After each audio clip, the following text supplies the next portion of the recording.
prosecution is not going to get that man today. No, because I'm going to get him.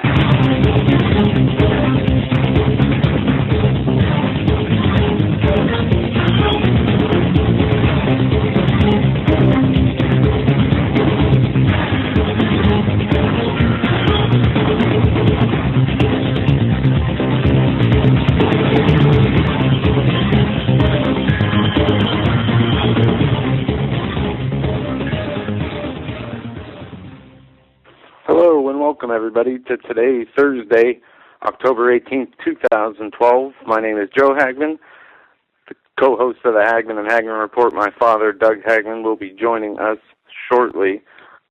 He is currently on Alex Jones on the 48-hour money bomb they are doing. He is live right now and should be done within the next 10-15 minutes, and we will be getting back together in the studio and reconnecting with the audio and him. So you just hang in with me until he's done, and we'll get right into news and into possible phone call. We have an update, I think, on Mr. Wade Hicks Jr., the gentleman who was stranded in Hawaii, pulled off of a flight from San Francisco to Okinawa during a fuel stop over being on the no-fly list, which only makes sense if he was put on that no-fly list while the plane was in the air. And we have an update and a possibility that the Secretary of Defense got involved and ordered that Mr. Hicks could go to Hawaii to see his wife. If that is the case, then that is really good news.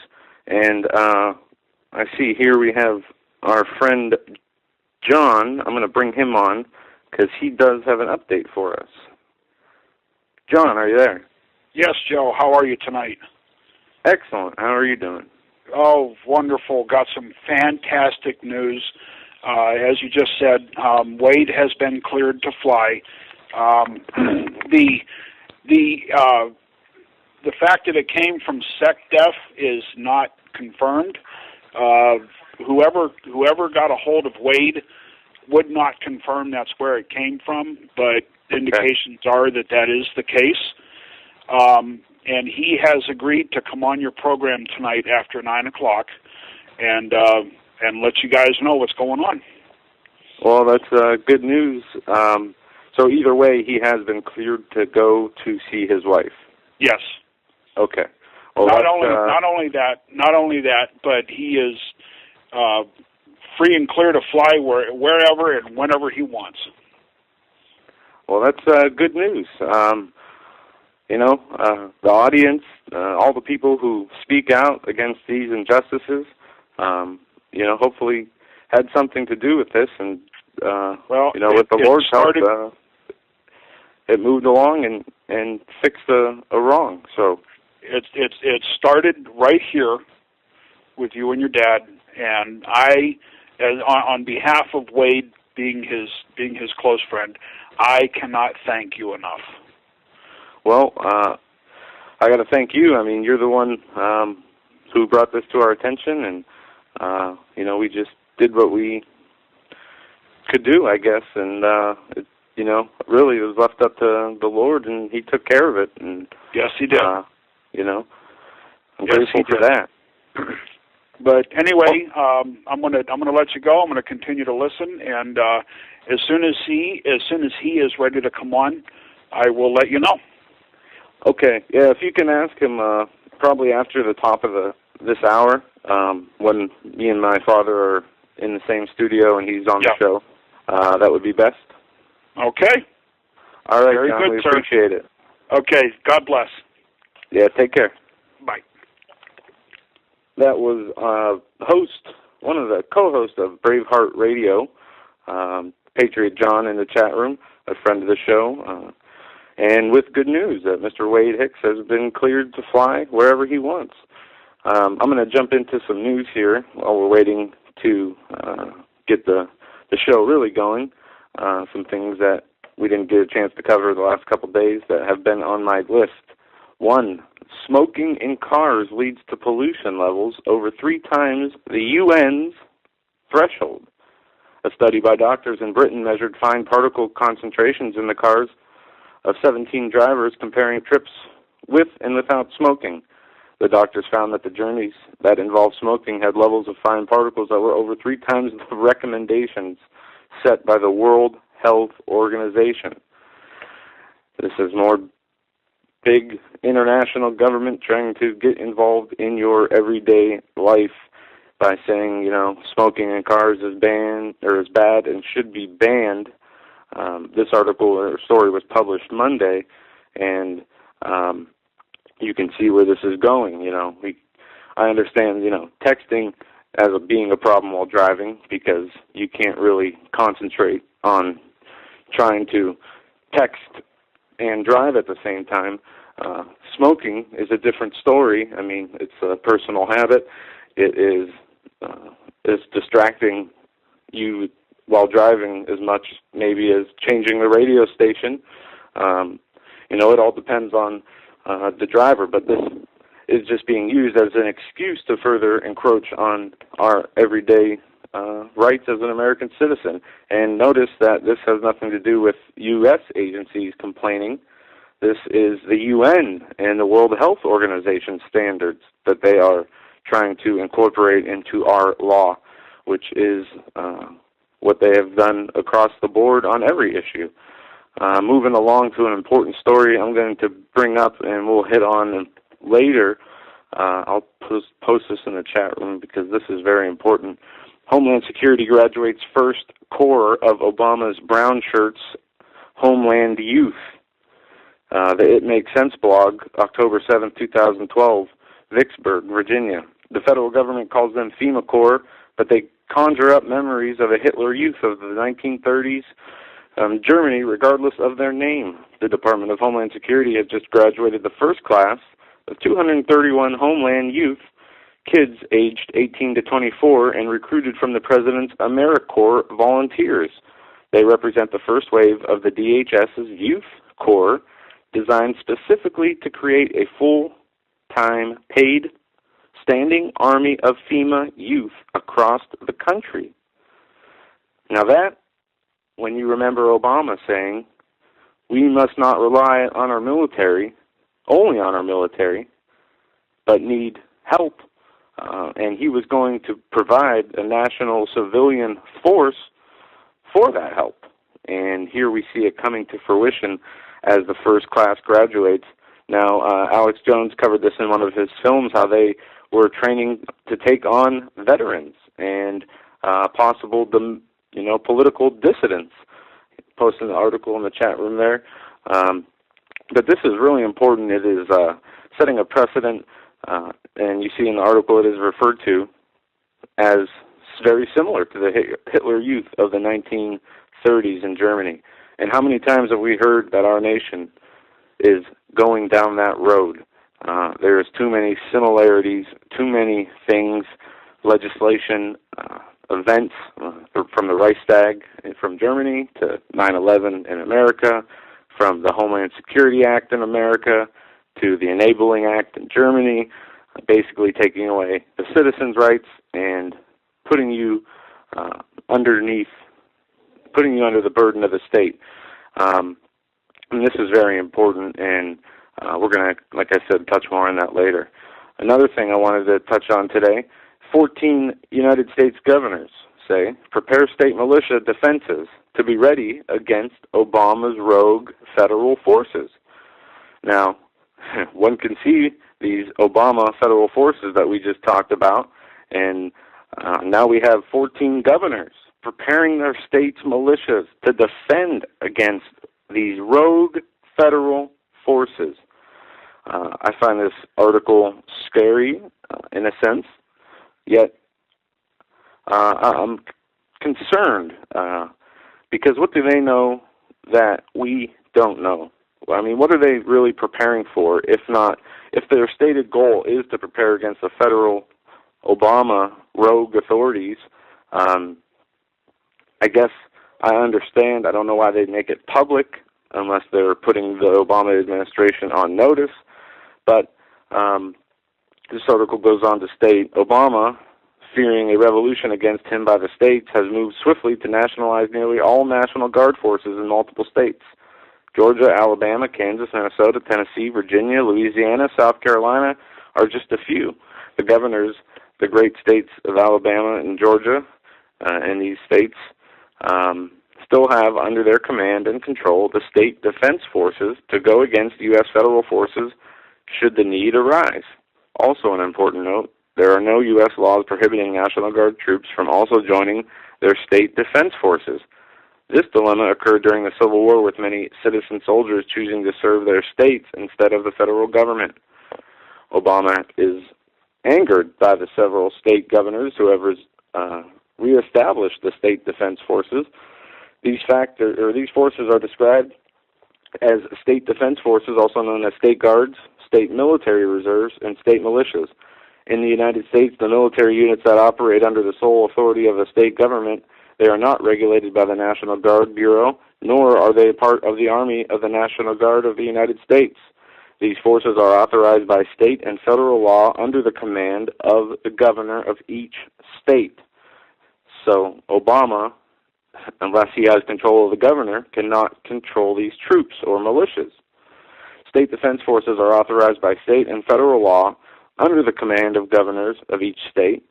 These forces are distinct from their state's National Guard in that they cannot become federal entities. We will take your comments, questions, calls on anything, on a few short stories I mentioned here in the opening of the show. So if you want to call in, you can do that now at 661-244-9839. We'll take your calls on any subject you want to talk about. Moving on here in the news, a Virginia teacher has been charged with assault. A student, a 10-year-old girl, her hand was cut in forced Islamic hand sign drill. This article is almost unbelievable, as it talks about a teacher with radical views and what the teacher has done to the student. An elementary school teacher in Chesapeake, Virginia, has been charged with simple assault after a parent claimed her daughter's hand was cut open as a result of the teacher yanking the student's arm aggressively while trying to teach her an Islamic hand sign. Police officer Leo Kosninski, a spokesman for the Chesapeake Police Department, told the Blaze that Tara Harris was criminally charged with a misdemeanor on October 11th and released on a summons.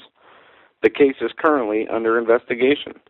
It is still a criminal charge. It happened at the school, and it involved a student, the officer said, but they could not release any additional information. Stephanie Bennett, the mother of the 10-year-old girl who was allegedly assaulted at Butts Road Intermediate School, told the Blaze in an emotional phone interview that Harris has a disturbing trend of indoctrinating students with Islamic teachings. She also said the teacher openly campaigns for Barack Obama in the classroom. Welcome to Blog Talk Radio. If you desire to speak to the host, please press 1 at any time, and the host will be notified that there is a caller in queue. Otherwise, please hold and you will be able to listen to the show.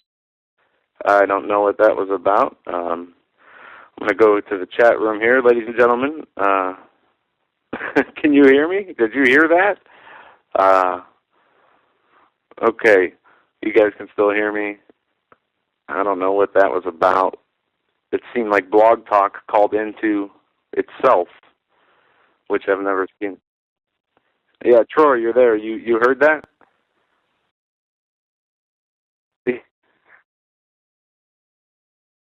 Yeah, that was odd. Yeah, and folks, it's Troy from Christians United.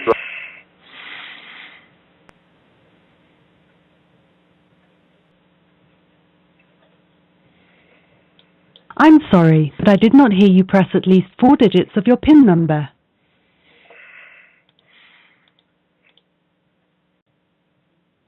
Yeah, man. I'm sorry, but I did not hear you press at least 4 digits of your PIN number. How? Okay, wait a second. You're going to call me back? Okay, man. Thanks.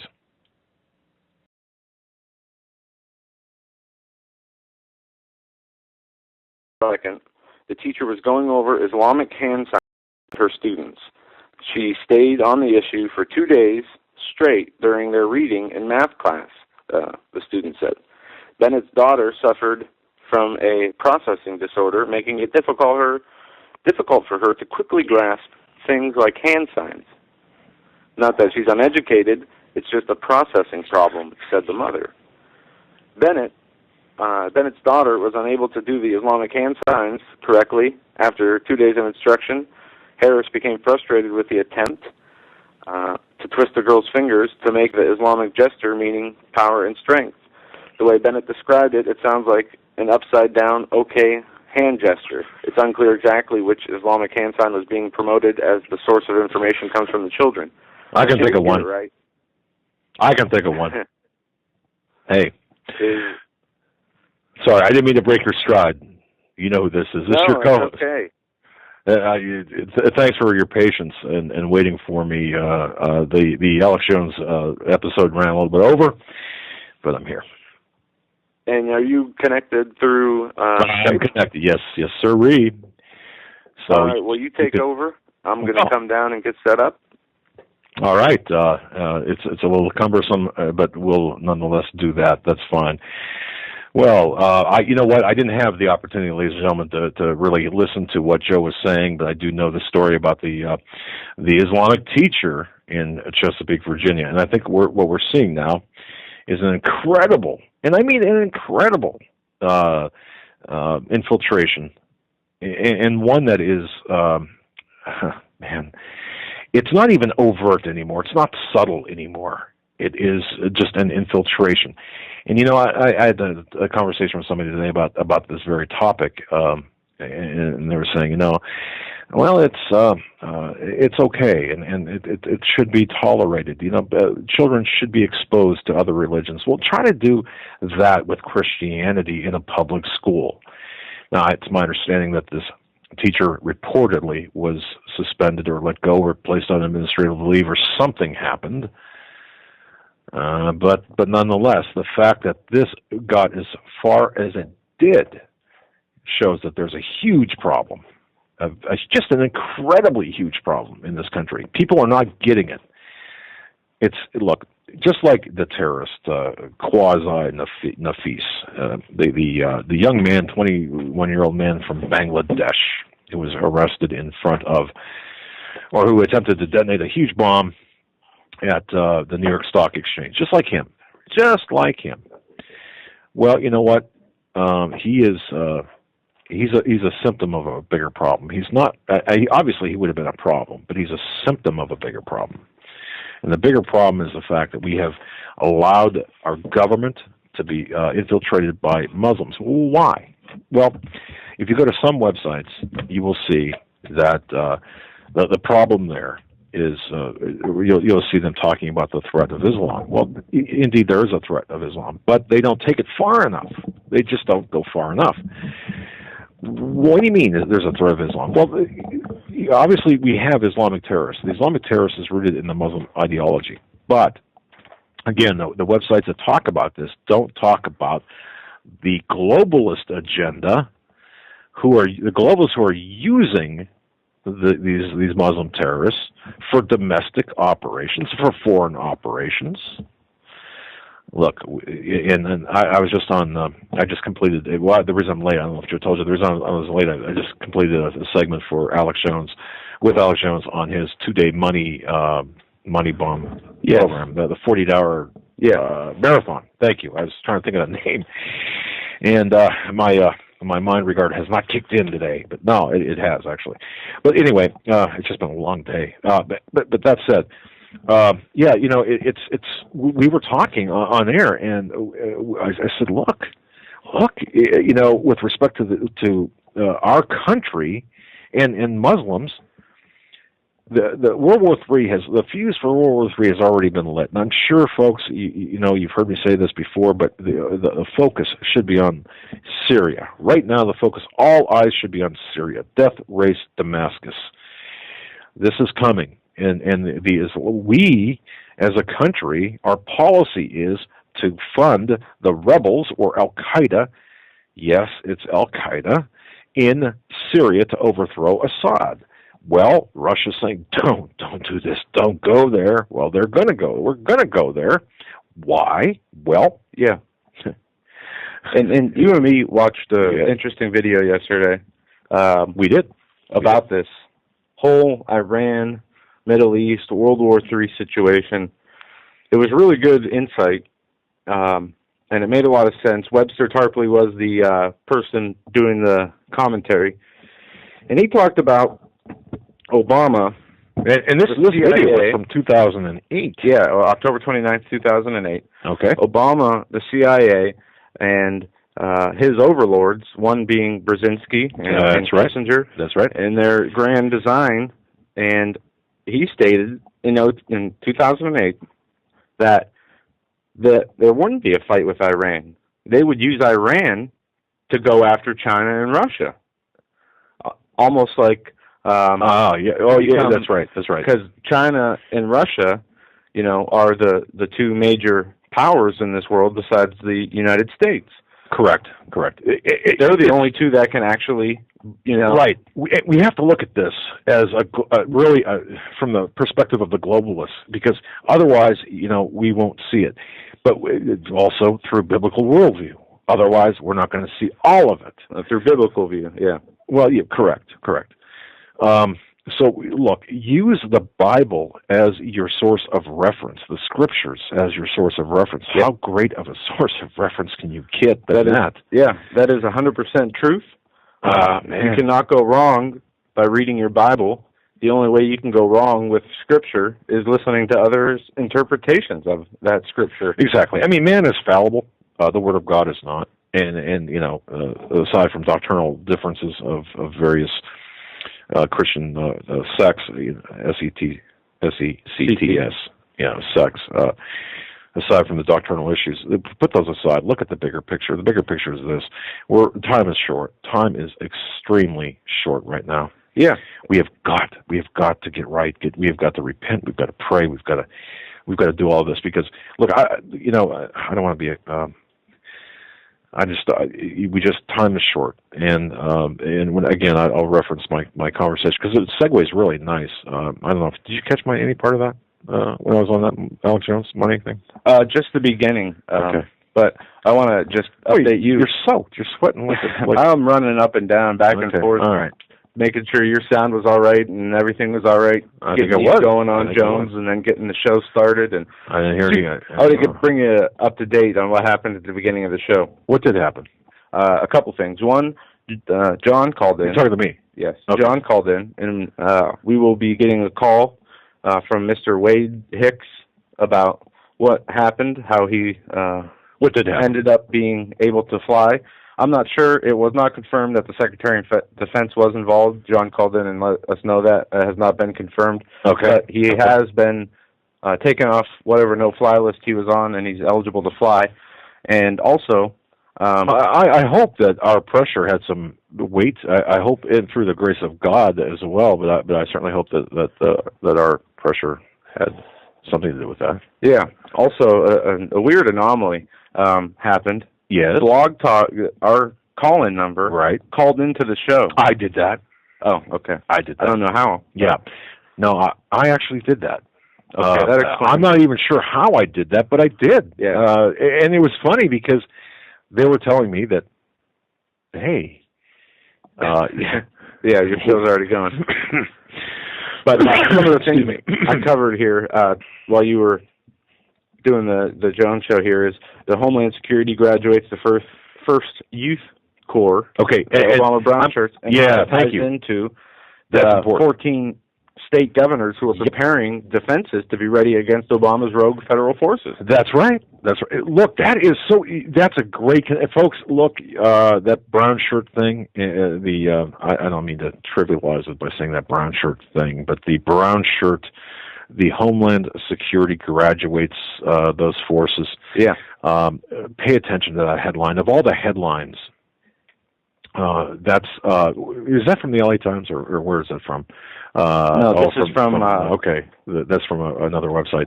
From the Trenches World Report. Okay.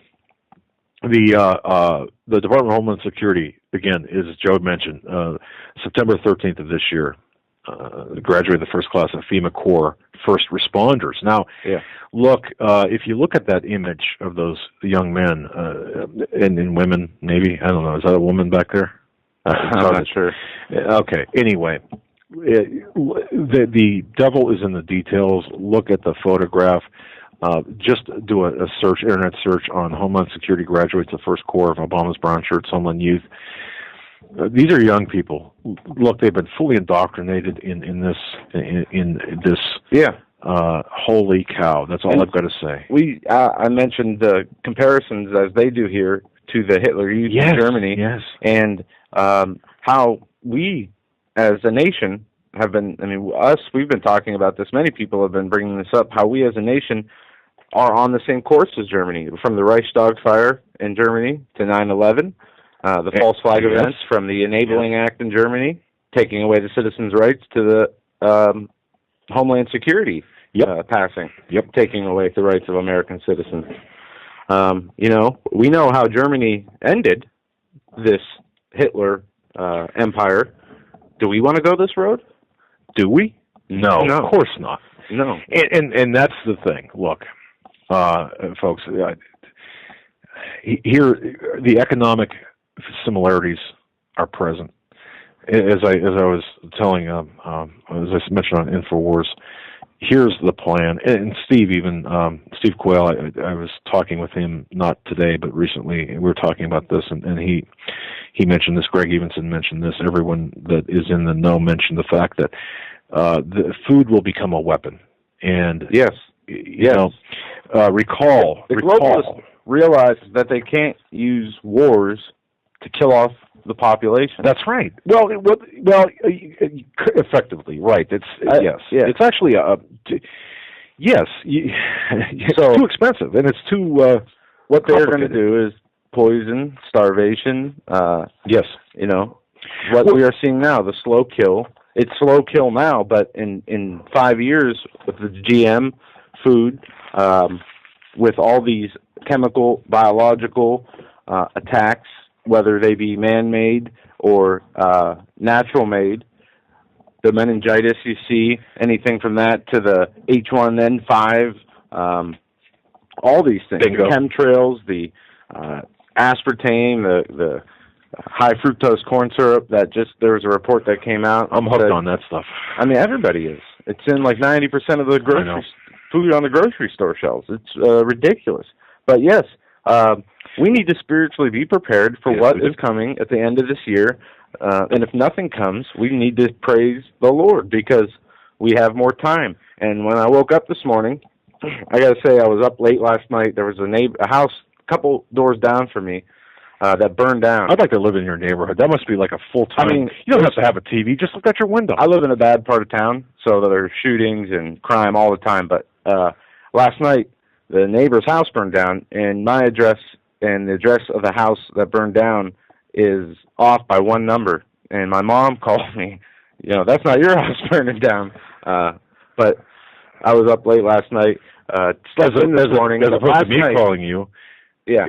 We hope that, is that your house burning down? Can we wish? No, never mind. No, we ended the show yesterday reading an article about the earthquake drill that was for today, the Shake It Out. And this 10:18, at 10:18, they were going to do an earthquake drill within 5 states. And I was so happy to see there wasn't an earthquake because I woke up after 10 this morning because it must be nice to late last night. Keep those hours, Well, yeah, when you go to bed at 4:30. Well, what time? I went to bed at 3. And I was up at 7, or actually 5, and then. But I was just so happy to see there was not an earthquake in the United States. But is that window though? Is that window? Is there still a window for that? But I don't know. But what I got from it, what my first thoughts after processing that there wasn't an earthquake was, I went right back to our signs being put out there to make people, go out on all these limbs to hang themselves. I'm not saying like we said there was going to be an earthquake, but there were people that are saying, yes, an earthquake's going to happen on, this date because of the similarities between the Mexican drill and this drill. Are they doing this on purpose to make a portion of the alternative media seem incompetent? That's an interesting question. That's what my mind kept going back to. No, run that by me one more time, just to make sure I understand where you're coming from. We never predicted there was an earthquake. Right. We said, just pointed out to the fact that people were reporting on it that way. Right. So... wasn't that what I was getting to yesterday too? Yeah. Last night in last night's program. Could it very well be? Could it be that we're just being set up in terms of, because if something doesn't happen by a certain date, people, and that's what my DHS source told me. He said, "Don't look at dates. Don't." Yeah, we should stop focusing so much on the plans. Change plans change. The objectives don't. That's what we have to remember. And as I was reading the Bible today, I have to get my Bible from wherever I have my books. I'll do that during the break, but it talked in there about a few things that I want to go over with our audience because it is so important when I read this today that we talk about it. But yes, we must be focused solely 100% on the Lord, on prayer, meditation, being in touch with the Lord, and focusing on how to help others get close with the Lord before it's too late. Because there will come a time when it will be too late, in a sense, for a lot of people. What's it called? When they turn cold, when their hearts will wax cold, people will not be open anymore to the apostasy, some call it, the falling away. I believe we already have seen, we're in the middle, towards the end of that right now, as we see generations now not based on the Bible. 100 years ago in America, I'm sure pretty much every family, almost, the regular family traditions were Bible study. The parents would teach them about the Lord, good work ethic, and how to be responsible, good human beings, Now, it's not that way. Parents are like children, filling their, own desires, not worrying or concerned about the salvation of their children. They're caught up in the deception. And it's just, how can a parent who is a parent in name only, not being a true parent to that child, not teaching the child the true ways of living, how can that generation, where do they get their guidance? Well, they get it from entertainment. They get it from music, movies, friends, and this is why these generations are being led astray. It's really sad to see. But I heard a man put it like this. There are 4 types of worshipers. Those who worship money, those who worship pleasure, those who worship God, and I think those who don't. I'm not sure I know 3 out of the 4 were correct. But okay, those who worship money, those who worship pleasure, those who worship God, and those who don't. Yeah, but there was one more in there. And he broke the pleasure, they worship the God of entertainment or the God of, all these things they put before the Lord. We need to be selfless in our actions. We need to put ourselves to death, is what this man was saying.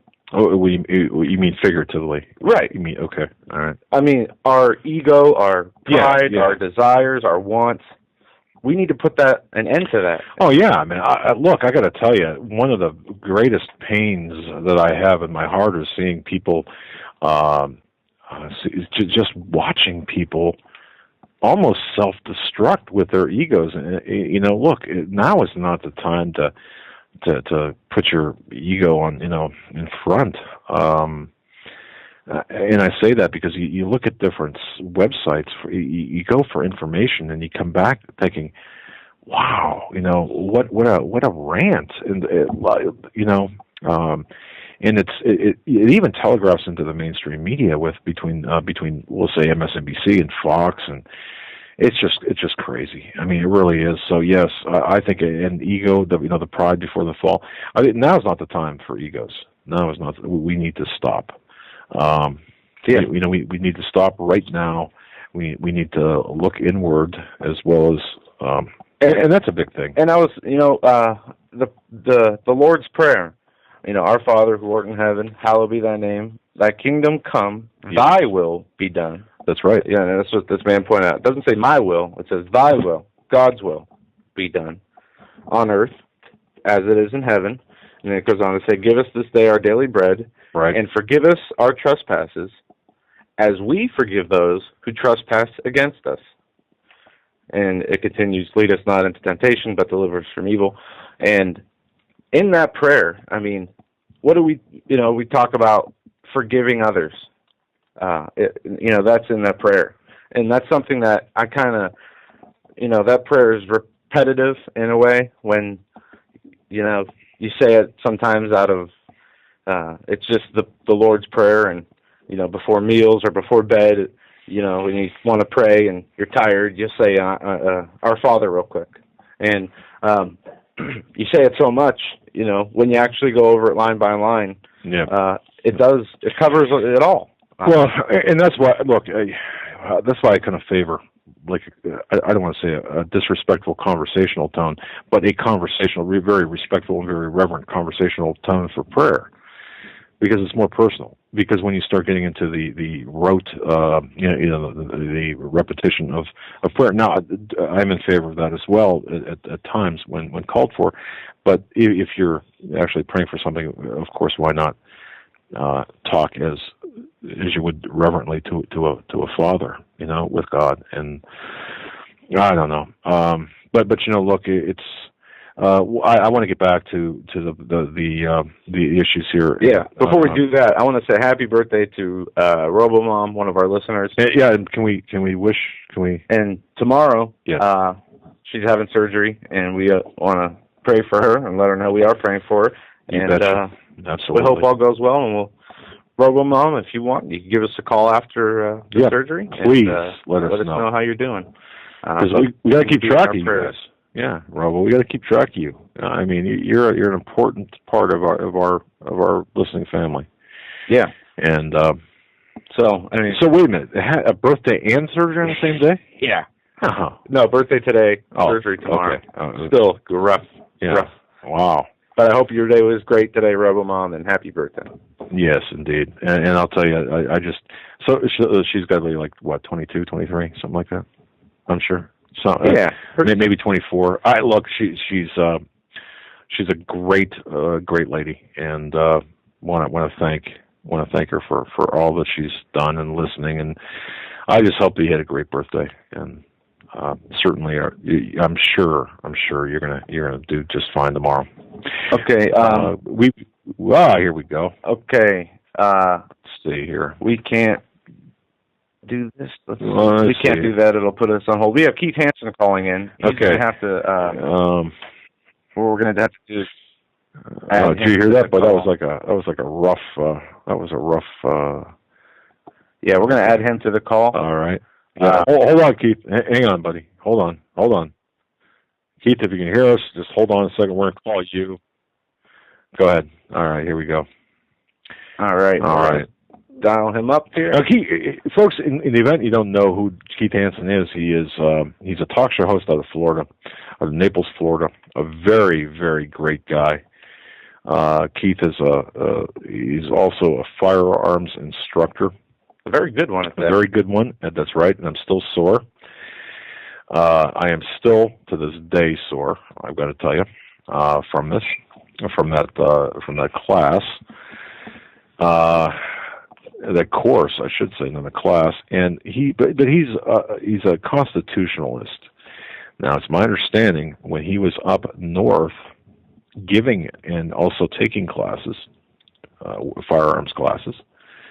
On his way back, he had some trouble with the TSA, and I got to tell you, folks, this kind of segues nicely into this. When I was on the phone, or when I was doing the Skype interview with InfoWars, behind me are two posters. One is all must resist, the TSA. And the SS are Nazi-like, SS stormtrooper symbols from World War II. The actual poster itself, and we're going to bring video up here shortly, but the actual poster itself, I believe it's from World War II. The company that sells these posters purchased the rights to these images. Now, so when I was on with the InfoWars, my shoulder, and this is kind of funny, I guess, I don't know. My shoulder was blocking the A, and there was something, I don't know if the camera wasn't angled right, but anyway, nothing but the SS for stormtroopers was showing. So Alex said on air, he said, "Look, do you mind moving just a little bit because it looks like you're promoting the German the Hitler agenda." He said, "I get accused all the time of by the mainstream media of doing that, but so do you mind if we could just move a little bit?" And I said it's kind of embarrassing, but yeah. So I moved, and it worked out well. But it's a company, IconicDesignGallery.com. IconicDesignGallery.com. I got to tell you something. We've got the posters and postcards and all kinds of stuff from them, only because we need to show that we disagree with the policies. We disagree with things, with the way things are going. So, but it was just kind of a funny situation when I was there on the camera, and that move over. So anyway, but they did see the posters, and you'll see them here shortly as soon as Joe stops sweating on the table. Now, how are we doing with Keith Hansen? He said he had a PC issue. Okay. And I told him we'll call him on Skype as soon as he gives us the cue. All right, good. Because I do want to hear what happened to him. Look, you don't want to mess with this guy. I mean, as far as handguns are concerned, holy cow, this guy's deadly. He taught a great class, so much more than target practice and aiming. We learned how to park the guns in a very fast manner, how to dislodge problems if your gun jams, how to do it in the middle of combat scenarios, in a very fast way. Like I said, I'm still sore, I think. Yeah, it was very. We learned so much. I thought I knew a lot already. I didn't know anything. No, I knew nothing going in, and I know just a tad more coming out. But great instructor, but TSA problems. So okay, when he's coming up, talk show host in Florida. Also, Wade Hicks Jr. will be calling in at the top of the next hour. Tell us the story. I think. Wow. Yeah, and the story of Wade Hicks made RT. It made and I was getting calls from Hawaii, from reporters in Hawaii that didn't quite understand the time difference. But that's all right. No, it did pretty good. When you came on, and I was talking about the story from Virginia about the teacher who cut the child's hand while trying to make her do an Islamic hand sign, and I want to kind of go back over this. Let's do that. Stephanie Bennett is the mother of a 10-year-old girl who was subjected to an assault by a teacher who was trying to force her to make an Islamic hand sign. The student got frustrated, put her hand under a desk. The teacher came over angrily and ripped her hand from out under the desk, causing it to get caught on metal, which cut her hand. And okay, I'm trying to picture that in my mind, but okay. This young girl suffers from a processing disorder. A what disorder? Processing disorder, making it difficult for her to quickly grasp things like hand signs. She's not uneducated or anything. It's just processing. It's just a processing problem. So this teacher, okay. So here's what she did. All right. When Bennett's daughter was unable to do the Islamic hand sign correctly, after 2 days of instruction, Harris became frustrated and attempted to twist the girl's fingers to make the Islamic gesture, meaning power and strength. The way Bennett described it, it sounded like an upside-down OK hand sign, like a hand gesture. Okay. And it is unclear exactly which hand sign was used because the source was a student or a child. And when she didn't get it right, the teacher went over, yanked her hand out from the desk. The mother said, my daughter's hand got hung up on the metal wire on her file folder, and the skin got caught in it, the mother explained.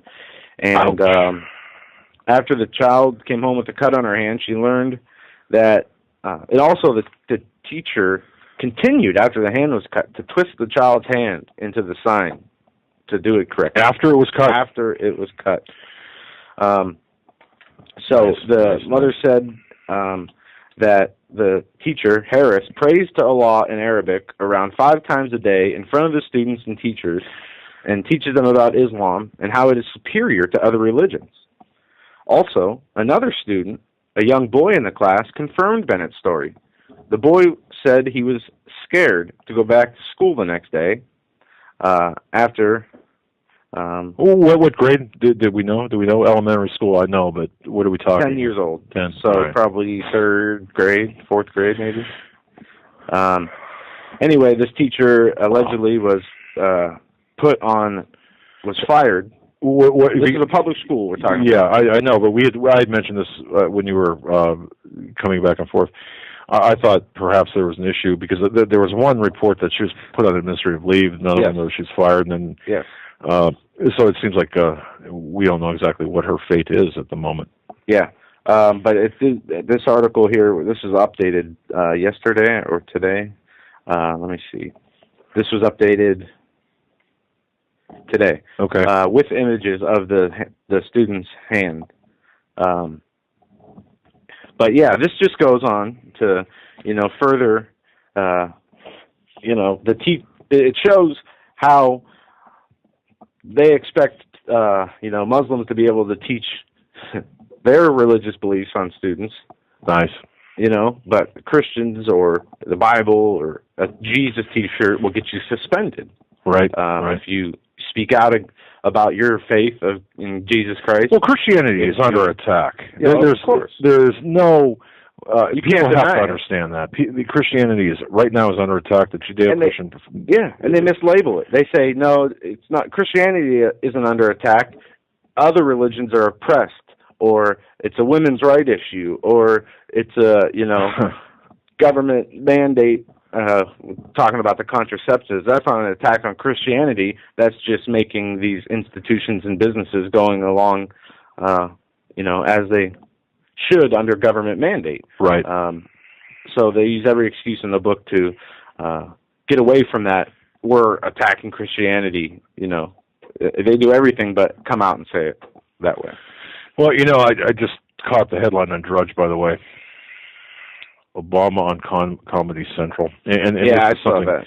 This is something that the only reason I want to bring this up is because, look, you don't go on Comedy Central and talk about the deaths of American, We're adding Keith to the call now. Okay. So. All right. Good. But go ahead. Well, no, it's just it's being reported by the UK in the UK, the Mail Online about what Obama said: if 4 Americans get killed, it's not optimal. Obama's extraordinary response to Comedy Central question about the shifting story about this shifting story of Benghazi. And look, I got to tell you something. Let me ask people: what happened to statesmen? What happened to statesmen? What happened to being statesman-like? What happened to? Remember the word that was thrown around, gravitas? Yeah. Is this gravitas? I don't think so. And it's sad. It really is, and it shows once again why even talk about this. Well, I think it shows the morphing, the transformation of the morality here in the United States. That 20 years ago, I can't see this ever being talked about. I don't know, maybe, or it being done this way on some talk show. I was even shocked when Nixon went on Laugh-In, if you remember that. Okay, of course, anyone under 50 probably won't have no clue what I'm talking about. But again, it's an issue that we have to that really we have to get back to. It's an issue or it's a state of morality. It's a state of integrity that we have to get back to. Joe, it's just it's beyond It's beyond sad, and I think that's this kind of is a template being used for religion. For when I say religion, I'm talking about true spirituality. America is being transformed, and for the average American citizen to think it's okay for Obama to be in Comedy Central yucking it up over the 4 Americans killed in Benghazi, to me shows just a total lack of disrespect for life, and a lack of respect for the office of the presidency, which, he's probably not even eligible. He's not eligible to hold. And just a lack of respect in general, but especially for life, the sanctity of life. We've got a guy laughing. When 4 Americans get killed, it's not optimal. Oh, okay. Trying to add Keith to the call did not work. I tried to call him with Skype. I'm sure you heard that audio, and he I did. Yes. For whatever reason couldn't connect. So all right, well, let's get him on some other way. Yeah, I told him we can call him by phone, or he can connect with Troy. All right. Well, while you're handling that, I just again, I think it's so important to go back to what we started out with. What I started out with, we're talking about the potential terror, the almost terror attack here in New York City. I didn't want to mention this before. Yeah, this you wrote an article on this, and I wanted to talk about this. The State Department granted this New York terror plotter a student visa, right? And in order, I think, to make this bombing attempt and foil it. I don't know if I'm ready to go there, but I'll tell you this. They certainly capitalized on this, and every time. See, this is a double-edged sword. Look, we know Islamic terrorists are here. We know that they are deadly. We know that there's this cult ideology of Islam. It's not even a religion. It's a legal system. It's a culture disguised as a religion. So anyway, you've got Obama, the Muslim, by heritage, by parent, by lineage.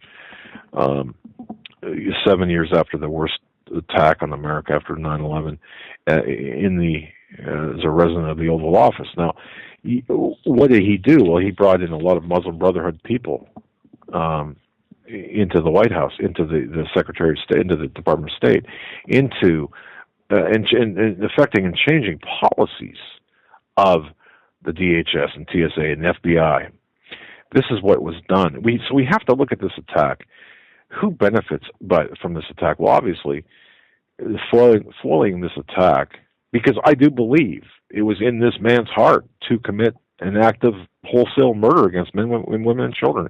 And I believe that he was raised that way or indoctrinated that way.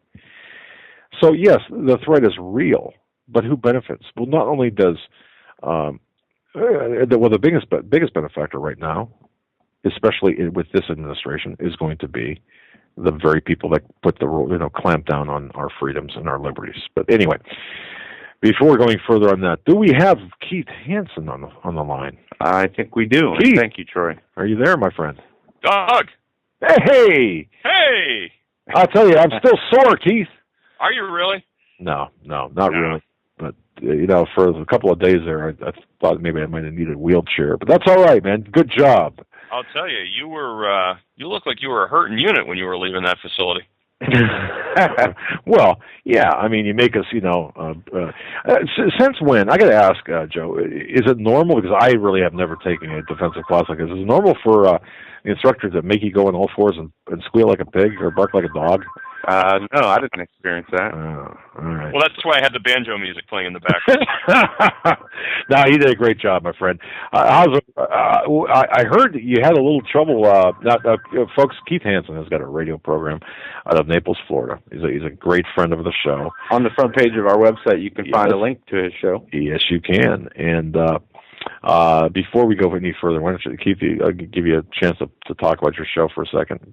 Okay. Well, it's we're based out of 98.9 FM WGUF in Naples, Florida. KeithOnTheAir.com. If you're not in the Southwest Florida area, you can stream the show live and we also have the archives up. And I tell you, people have been wondering where I have been for the past 4 weeks.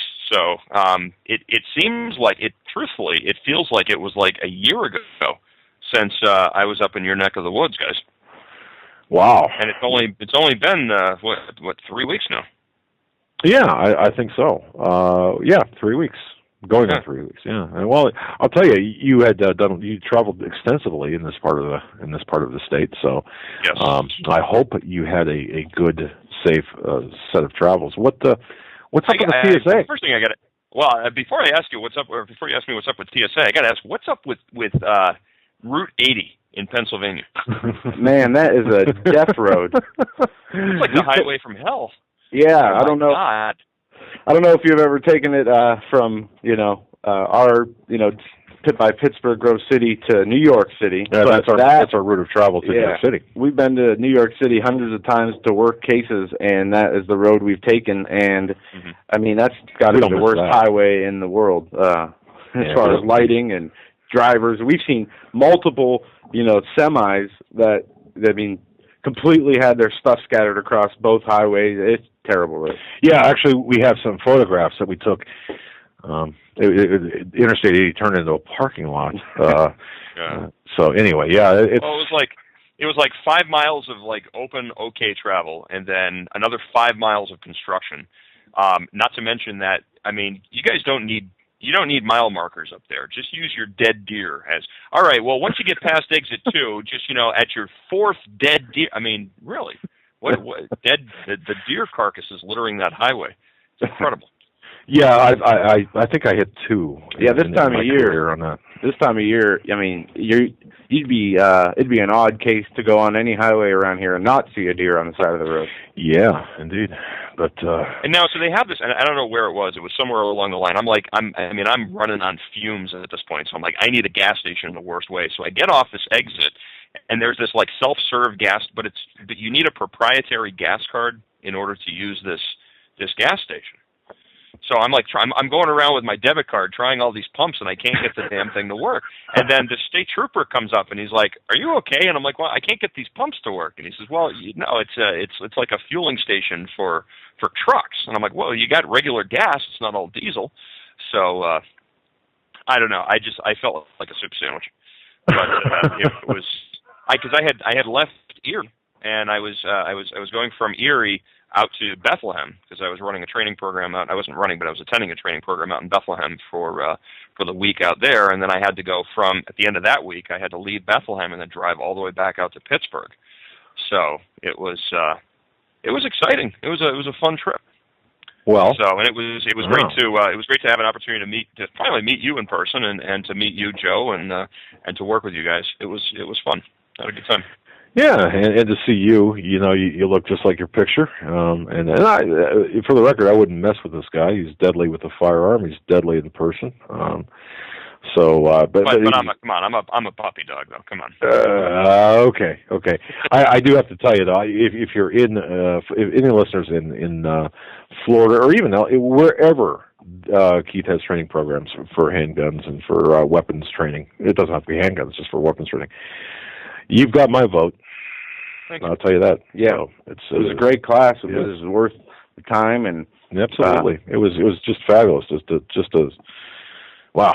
Yeah. So let me tell you, your friend from New York that you brought on the trip. He's from Erie County, New York, Cheektowaga.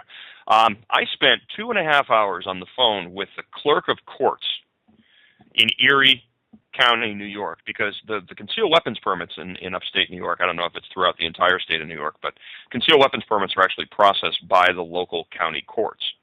So it took me 2.5 hours dealing with the clerk of courts in there to try to figure out exactly what the wording was for his training certificate, so that way it would meet the criteria. And I've got to send in, training credentials and instructor credentials, so that way the training program that I gave him would actually serve and suffice for New York State's, or at least Erie County's, training requirement for that gentleman to get his concealed weapons license there in upstate New York. Wow. Unbelievable. But isn't that, wow, isn't that a Second Amendment issue? I mean, I'm being flippant here, I guess, because I mean, holy cow, to go through all of that, and for you to do it, having to invest your time into that, that's crazy. I'm afraid to ask. Have it, so Good. That's a good thing. I was afraid to ask. How that would turn out, but okay, good. Yeah, good. No, it's all's good on the home front, so, or at least on the New York front. So. All right, my friend. Good. Yeah. So you had an uneventful air trip back, right? No problems with that. I had a rousing hour and 15-minute long love fest with TSA. I'm sorry. Yeah, a little Freudian slip there. Yeah, boy, I'll tell you, those people. I have to say I really lost my professional composure when dealing with those guys, and I did make a snide comment. So, Officer Morrison, if you're listening, I do apologize for the comments that I made. No, I just made it. I asked him. I said, your mom must be really proud of you. And then I did an impression of what I thought his mom. My Marani's doing such a good job saving America from terrorists, one law-abiding citizen at a time. Unbelievable. People are absolutely beyond anything I've ever had the misfortune of dealing with. Let me tell you what happened. Of course, I'm traveling with a lot of firearms training gear, and a lot of my firearms training gear, of course. Now, you're never going to believe this, but my firearms training gear spends a lot of time on gun ranges. Who would have thunk that, right? So it's likely, and of course doing law enforcement trainings, it is likely that the training gear is going to get exposed to certain types of explosive residue. Yeah. And so when my carry-on baggage goes through, they have the little puffer thing. They take this little handheld wand and they stick what looks like an oxy, like one of those oxy, those oxy pads you used to use as a teenager. They put like this oxy pad swab on it, and they run it through your luggage. And so they do this to my carry-on bags, and they take the oxy swab out and they put it in a little machine, and the machine thinks for a minute, and then all of a sudden it's beep beep beep beep beep beep beep beep beep beep, and it starts spitting out this tape. And of course this obviously means, oh, we've got something, guys. So they're reading the tape, and of course the bags test positive for residue.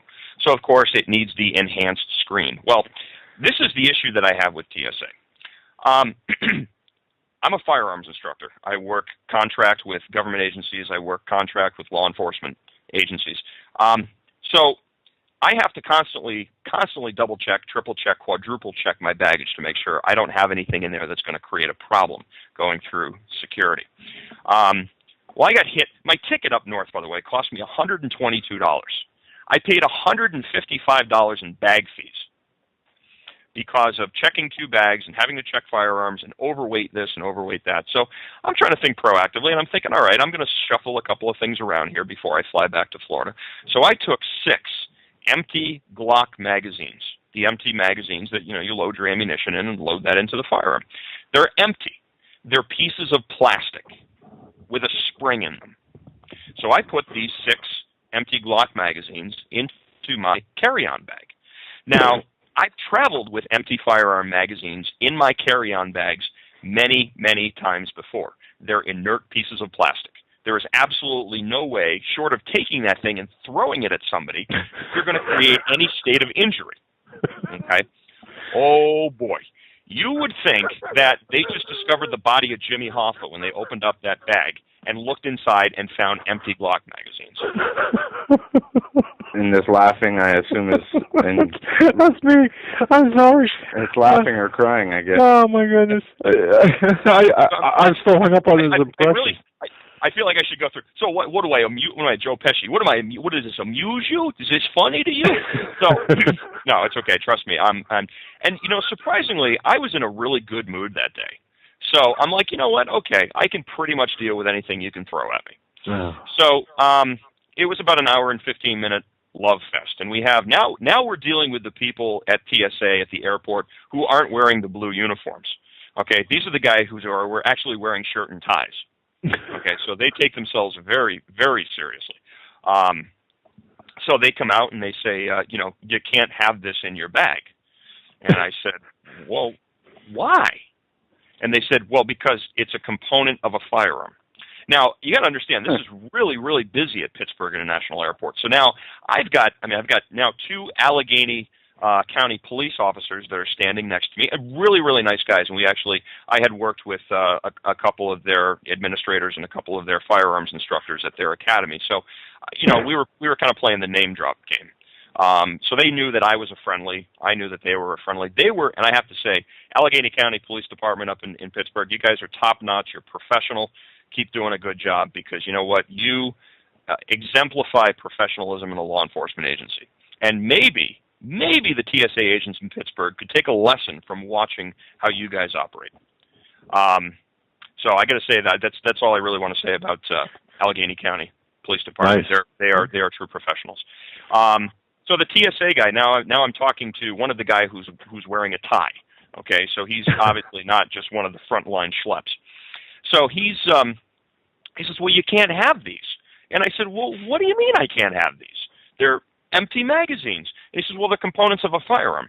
Then I said, can you please explain to me why I've flown with these at least a half a dozen times and I've never had an issue?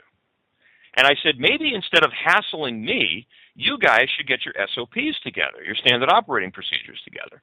And he said, oh, no, it's not an SOP issue. I said, well, clearly it is an SOP issue, because every single time I fly, it seems like no matter what airport I'm at, there's a different set of criteria as to what you can and can't fly with, what you can and can't have in your baggage, what type of baggage that you can have if you're transporting firearms.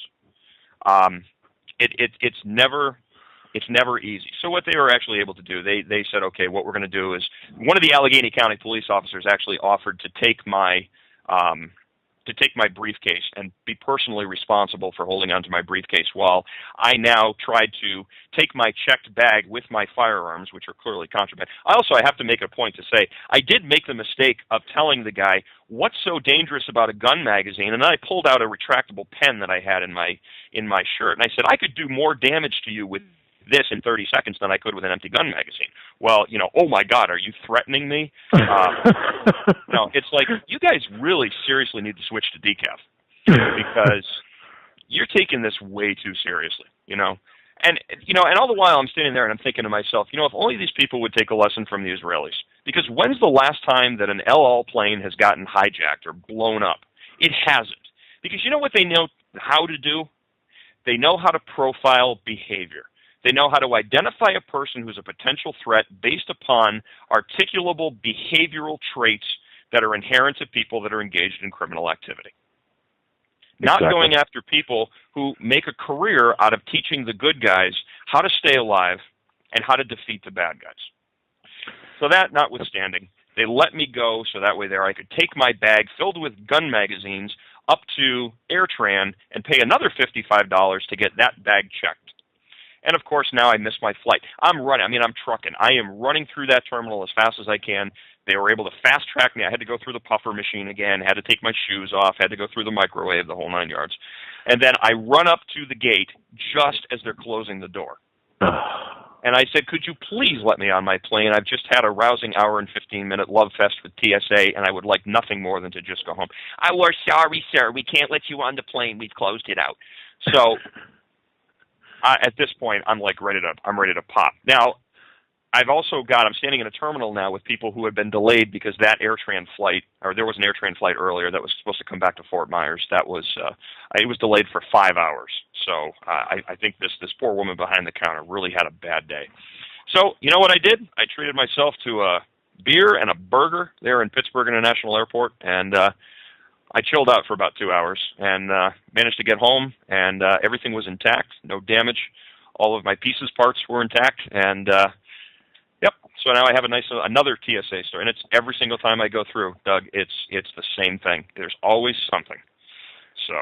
Well, you know what, Keith? I got to tell you, I laughed, but it's really not funny. I guess when it really comes down to it, I laugh because it's so sad that we've got these brainless, really, how brain dead must they be not to be able to or not to want to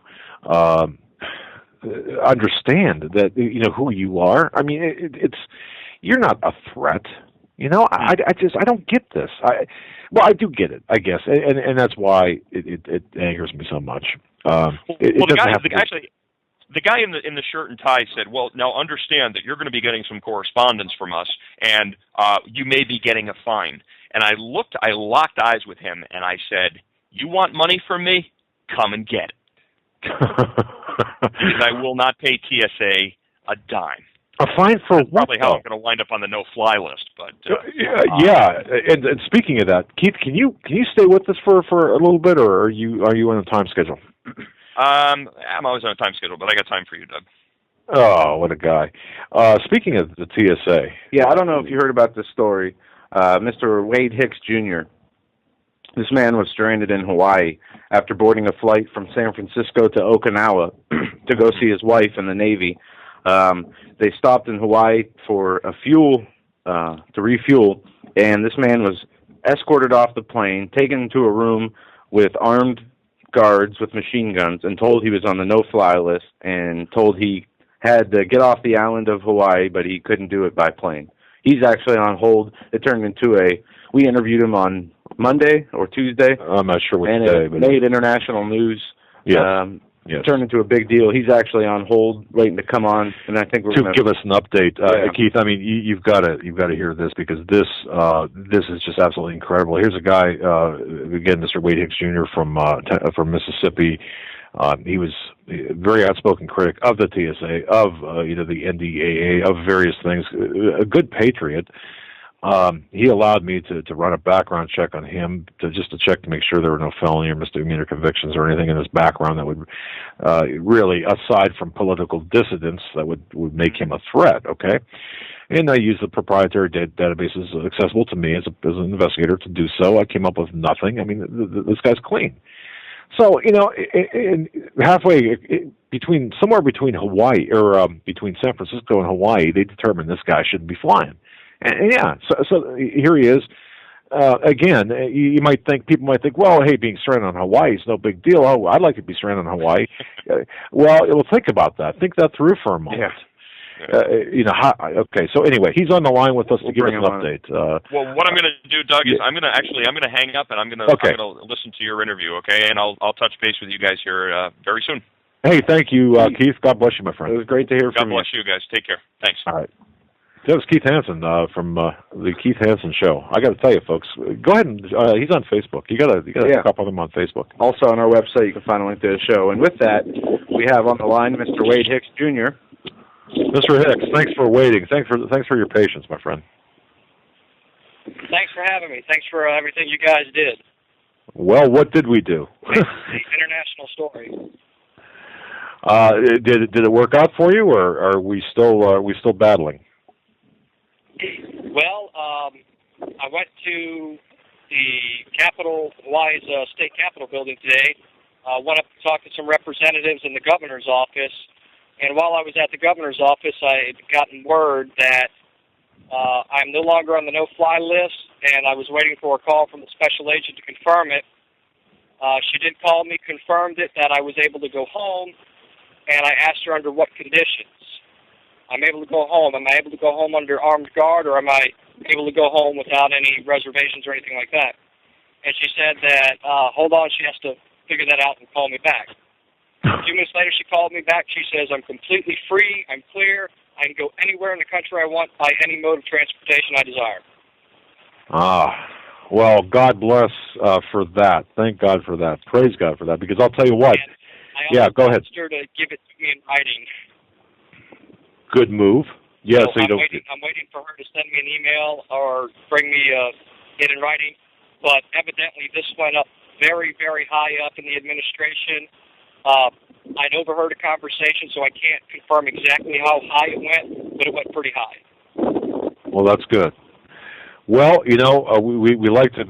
Hopefully, our efforts did cast some the hot spotlight of tyranny on these people, and the fact that the fact that you're now free to go is good news to us, both Joe and I, because we've been following this, Mr. Hicks. I'll tell you something. This should have never ever happened to a patriot like yourself. And if it can happen to you, folks, it can happen to anybody. Mm-hmm. So, but we're glad that hopefully we've played a part in, in channeling the resources or channeling God into this and being a part of this, being a part of getting you off the island. Wow, good stuff. Good stuff. Well, look, Mr. Hicks, will you keep us posted if you have any further problems? Let us know. Have you made plans to leave? Yes, because there's some issues going on in Okinawa with some protesting issues. I'm going to go ahead and head back to California, and my wife is going to meet me there via commercial flight. So we're going to make plans to maybe go out to Yosemite or something like that.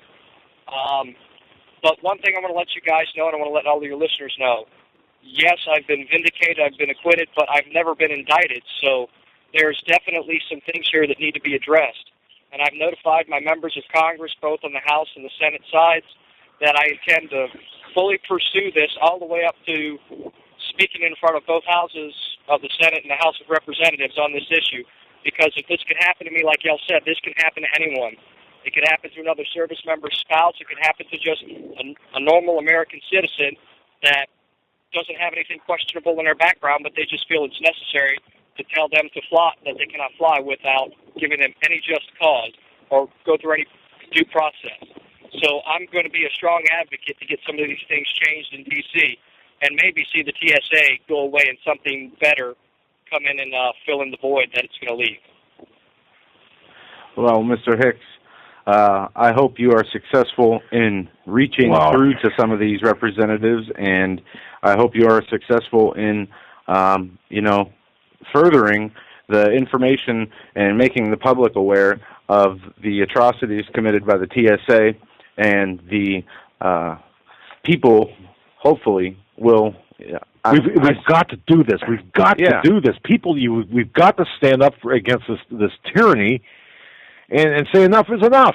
We're not going to take this anymore. And thank you, Mr. Hicks, for putting a stand, putting yourself out there. Thank you for putting yourself out there and for pursuing this, because doggone it, we cannot allow this to happen. Not today, not next month, never again. We can't allow this to happen. We've got to get our freedom back. Absolutely. Freedom is not free, and, we're paying the price for it by giving up some of our civil liberties, but I think it's time. We've gained some momentum with this incident. I really think so. It showed that the mainstream media completely failed, for the most part, to even catch on to this issue. It's been 4 days since the initial incident, and only now have I done even local television concerning this situation. Now that it's already been resolved, most of the organizations probably won't even run the story to begin with, so it's going to fade into obscurity in history. But alternative media really got out there and got the word out, and I really thank you guys for doing the background checks on me, verifying who I said I was, and the situation I was in. You guys did some great work, and hopefully we can link up and take this fight all the way to D.C. and get some changes done with the TSA. Right on. Let's move. Let's do it. Joe, what do you say, man? Absolutely. And I'm just so happy that the situation's been resolved. And it's really sad, you made the statement about the mainstream media. When Russia Today picks up the story and runs it as a headline story. Yeah, Russia Today picked that up. The U.S. mainstream media won't touch it. That tells you all you need to know right there about our media. Exactly. And it's not like they didn't know, because everyone I knew was taking your story and forwarding it to Fox News, CNN, MSNBC, and none of them chose to touch it. It just shows you what happens in this country, where we really don't have a free voice in media as far as the serious mainstream is concerned. That's very true, Mr. Hicks. But I'll tell you what, we've got the, thank God, we've got the power. We've got the power behind us of faithful listeners, of people who are saying, you know what, we can't take this. We cannot allow this to happen. And those are the people who really propelled this to the forefront. And thank God you're free to go. Oh my gosh, that's great. Great news. Nothing like being a prisoner in your own country, huh? Wow. Yeah. Well, all right, guys, I'd love to stay and talk with y'all some more, but I've got an AP reporter standing here waiting to interview me. So I've kept her waiting long enough. And, all I got to say is let's keep up the good fight, keep informing people, and God bless America. All right, Mr. Hicks. God bless you. Go ahead, Joe. Take it on. Good luck with the interview, Mr. Hicks. Have a good night.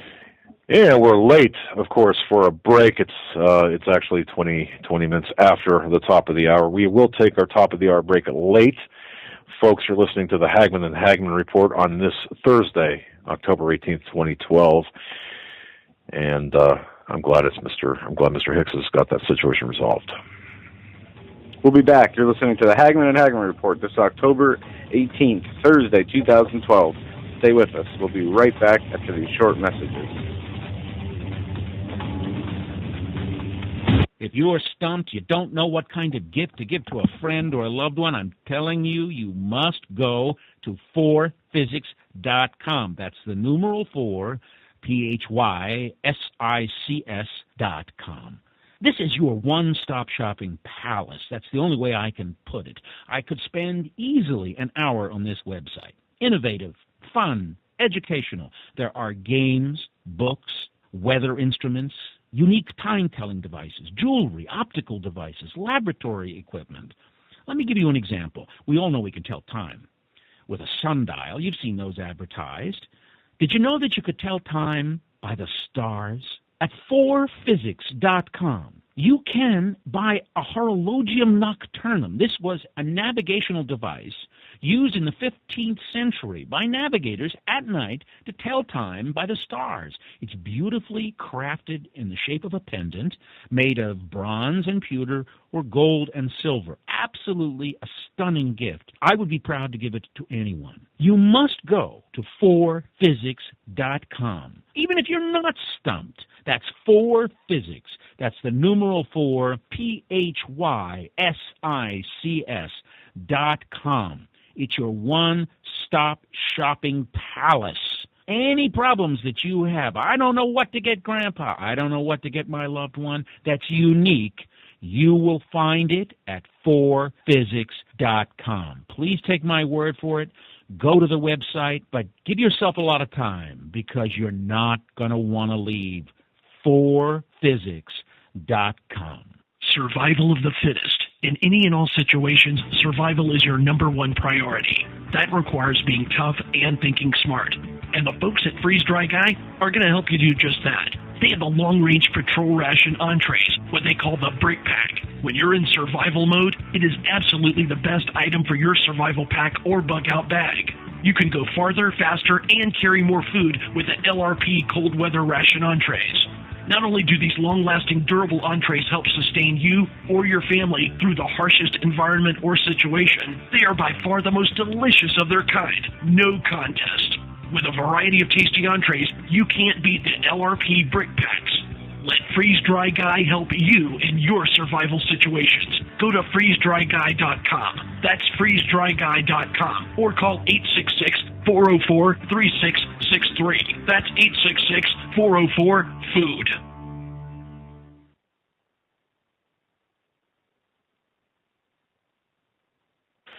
Folks listening to this broadcast, I'm a great believer in food supplements and dietary supplements, nootropic, mindregard.com. That's mindregard.com. I've been taking this nutritional supplement now for, I don't know, maybe 6-7 weeks. And I have to tell you, I feel better. My cognitive function is no longer as impaired as my wife tells me it was. And I have to tell you, it's a great dietary supplement, great nutritional supplement. It does enhance cognitive function. It had a lot of other side benefits for me, and I don't endorse anything I don't take personally or don't believe in. This is something I do believe in. The capsules are quite large. I look at them and I think, holy cow, but it's worth it. It's really worth it. They go down easy, and unlike other nutritional supplements, I certainly have had any like indigestion or heartburn from it. Mindregard.com. That's mindregard.com. Tell them Hagmann and Hagmann Report sent you, and I believe they do have a special for our Hagmann and for our listeners at Hagmann and Hagmann Report. But tell them 10% discount. Okay, thank you. Yes, that is correct. Folks, welcome back to hour number 2 of the Hagmann and Hagmann Report. I'm Doug Hagmann. To my right is Joe Hagmann. We are dark as we speak right now because we had a whole bunch of things happen. I appeared on InfoWars earlier. They ran over into our show. Then we had things happen and all kinds of stuff. Anyway, it's time to really get into some news information and analysis that we really have to talk about. You know, one of the things that I did talk about on with Alex Jones is what we expect to happen. And when I say expect to happen, I have to go back to my DHS source, back to what Steve Quayle had said, and then what Joe and I were talking about before. You know, think about this, folks. When the French peasants stormed the Bastille back in 1789, they weren't just revolting against the monarchy's policies. You know what they were doing? They were hungry. They were very hungry. From the French Revolution to Arab Spring, high food prices have always been cited as a factor behind mass protest movements, and this recent spate of protests in Europe is no exception. And the reason that we bring this up, there are a lot of economists now. The food prices, okay, the food prices. For example, wheat is now over $9 a bushel, which is higher than the high point at like $8.94 a bushel that was hit back in February of 2011. That's when the spring was in full swing. Now, corn is, I think, at $7.56 or something like that a bushel, close to the highs of 2007 and 2008. And we have to also realize that because of environmental conditions, it spiked well above $8 a bushel this summer. The bottom line is this, and this is what we've been getting, is the fact that when the economic crisis hits, and it will hit, folks, do not adhere to any type of date or, you really can't really plan for this except to say that it's going to happen, and it's going to happen on the agenda, within the agenda of the globalist agenda. Now listen to this. Okay. A report from the Jerusalem Post today states this. Ahmadinejad says, how long can the debt-laden U.S. remain a world power? Ahmadinejad says U.S. influence in the world affairs waning due to massive debt and loss of legitimacy, adds West increasingly questioning legitimacy of Zionist regime, hence EU hurt more by sanctions than Iran. Iranian President Ahmadinejad predicted the impending downfall of the U.S. empire, blaming the collapse on a combination of the country's massive debt. That's a true statement. It's a lot, and it's loss of legitimacy within the internal community. International community. I'm sorry. Internal. Or internal, we could have never mind. How long can a government with a $16 trillion foreign debt remain a world power? It's a mathematical impossibility, and the best way to take a country out is to take the currency out. I mean, to assail the sovereignty of a nation, take the currency out. Look, he goes on to say, the Americans have injected their paper wealth into the world economy, and today the aftermaths and negative effects of their pseudo-wealth have plagued them. That's right, and that's a true statement. Yeah, and it's pretty amazing when you've got this madman in the Middle East, Ahmed, and truly, I believe that this guy is a madman on the order of maybe Adolf Hitler. Well, saying you would sacrifice all the citizens in your nation to bring about the Antichrist. Well, right, but in there again, you have to look at it like he looks at it. It's the Imam Mahdi. It's the second coming. But you're right though, to lay the foundation of genocide or mass murder. Killing his own people. He wants to kill the Israeli people. Yeah. This guy. And if I'm not mistaken, I'm confused by him. What do you mean confused by him? I don't understand. Some things he says make some sense. Some things he says are completely inappropriate and off the wall, ridiculously crazy. Well, yeah. And when I say, but he spoke out against 9/11, and I can understand him doing that for political gain in his country, not for the truth of the American. No, I don't think he's about truth at all. He called for a new world order himself many times. But under using the template of the Imam Mahdi as the person to bring in I understand that. Folks, we are taking your calls tonight. 661-244-9839.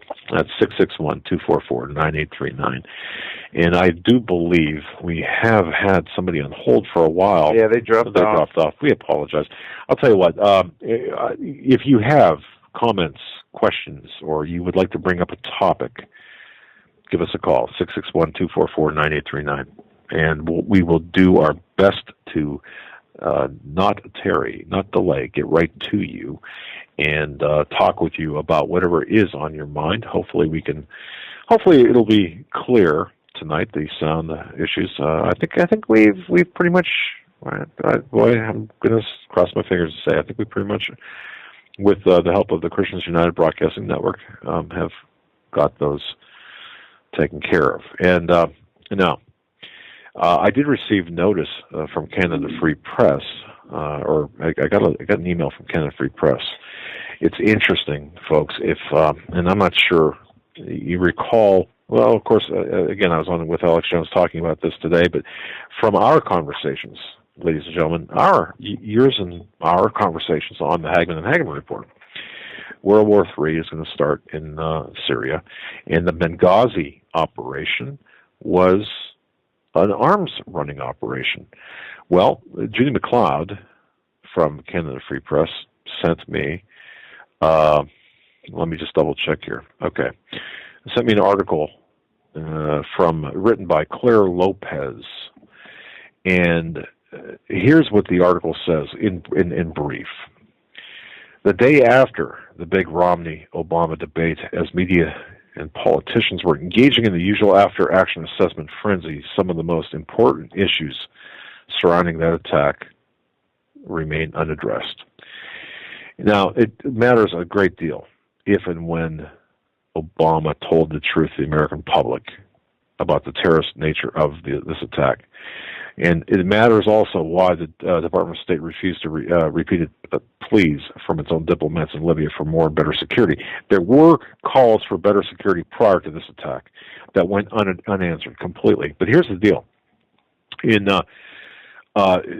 the 2011 Libyan overthrow, the overthrow of Gaddafi, our foreign policy flung American forces and money into this conflict on the side of the bad guys, the terrorists, Al-Qaeda. We've been saying this. Now it's coming out. Previously, the number 2 official at the embassy in Tripoli, Stevens, was named as the official U.S. liaison to the Libyan opposition in March 2011. And I stress that because you have to think about this. They were transitioning from Gaddafi, a dictator, tyrant, despot, to what? To a group of terrorists, basically. But anyway, the important part of this is the fact that, again, I just point you to the headline: arms flow to Syria may be behind Benghazi cover-up. Of course it's behind the Benghazi cover-up. This is what we've been saying. Look, the Americans this administration has been funneling weapons to and assisting and facilitating Ansar al-Sharia in Libya, which is actually Al-Qaeda, which are the bad guys. We have to look; they're the bad guys. We've been funding them, and we've been assisting and facilitating the weapons transfer from Benghazi to Derna in northeastern Libya. And like the Ho Chi Minh Trail in Vietnam, there is a pathway of weapons, unconventional chemical weapons, from Libya to the rebels in Syria by way of Turkey. Okay, now hopefully everyone followed that. No, I didn't. No, I did, but it's complicated. It's it's complicated. Just think, like I said, the Ho Chi Minh Trail. And if you're old enough to remember Vietnam, if you're not, then research that. I mean, this is like, we talked about the word proxy, the definition for it. Yes. It's not just proxy wars. They do this with companies, proxy businesses, and the fronts that funnel the money for the CIA black operations projects. Yep. It works the same way with using different countries, different sects of people, religions, groups. They do the same thing. I mean, but for this particular case, in this particular case, for us to be funneling unconventional weapons to Turkey, and for Syria, yes, and a big advocate of this is John McCain and Lindsey Graham. Well, they're all globalists, outspoken, right?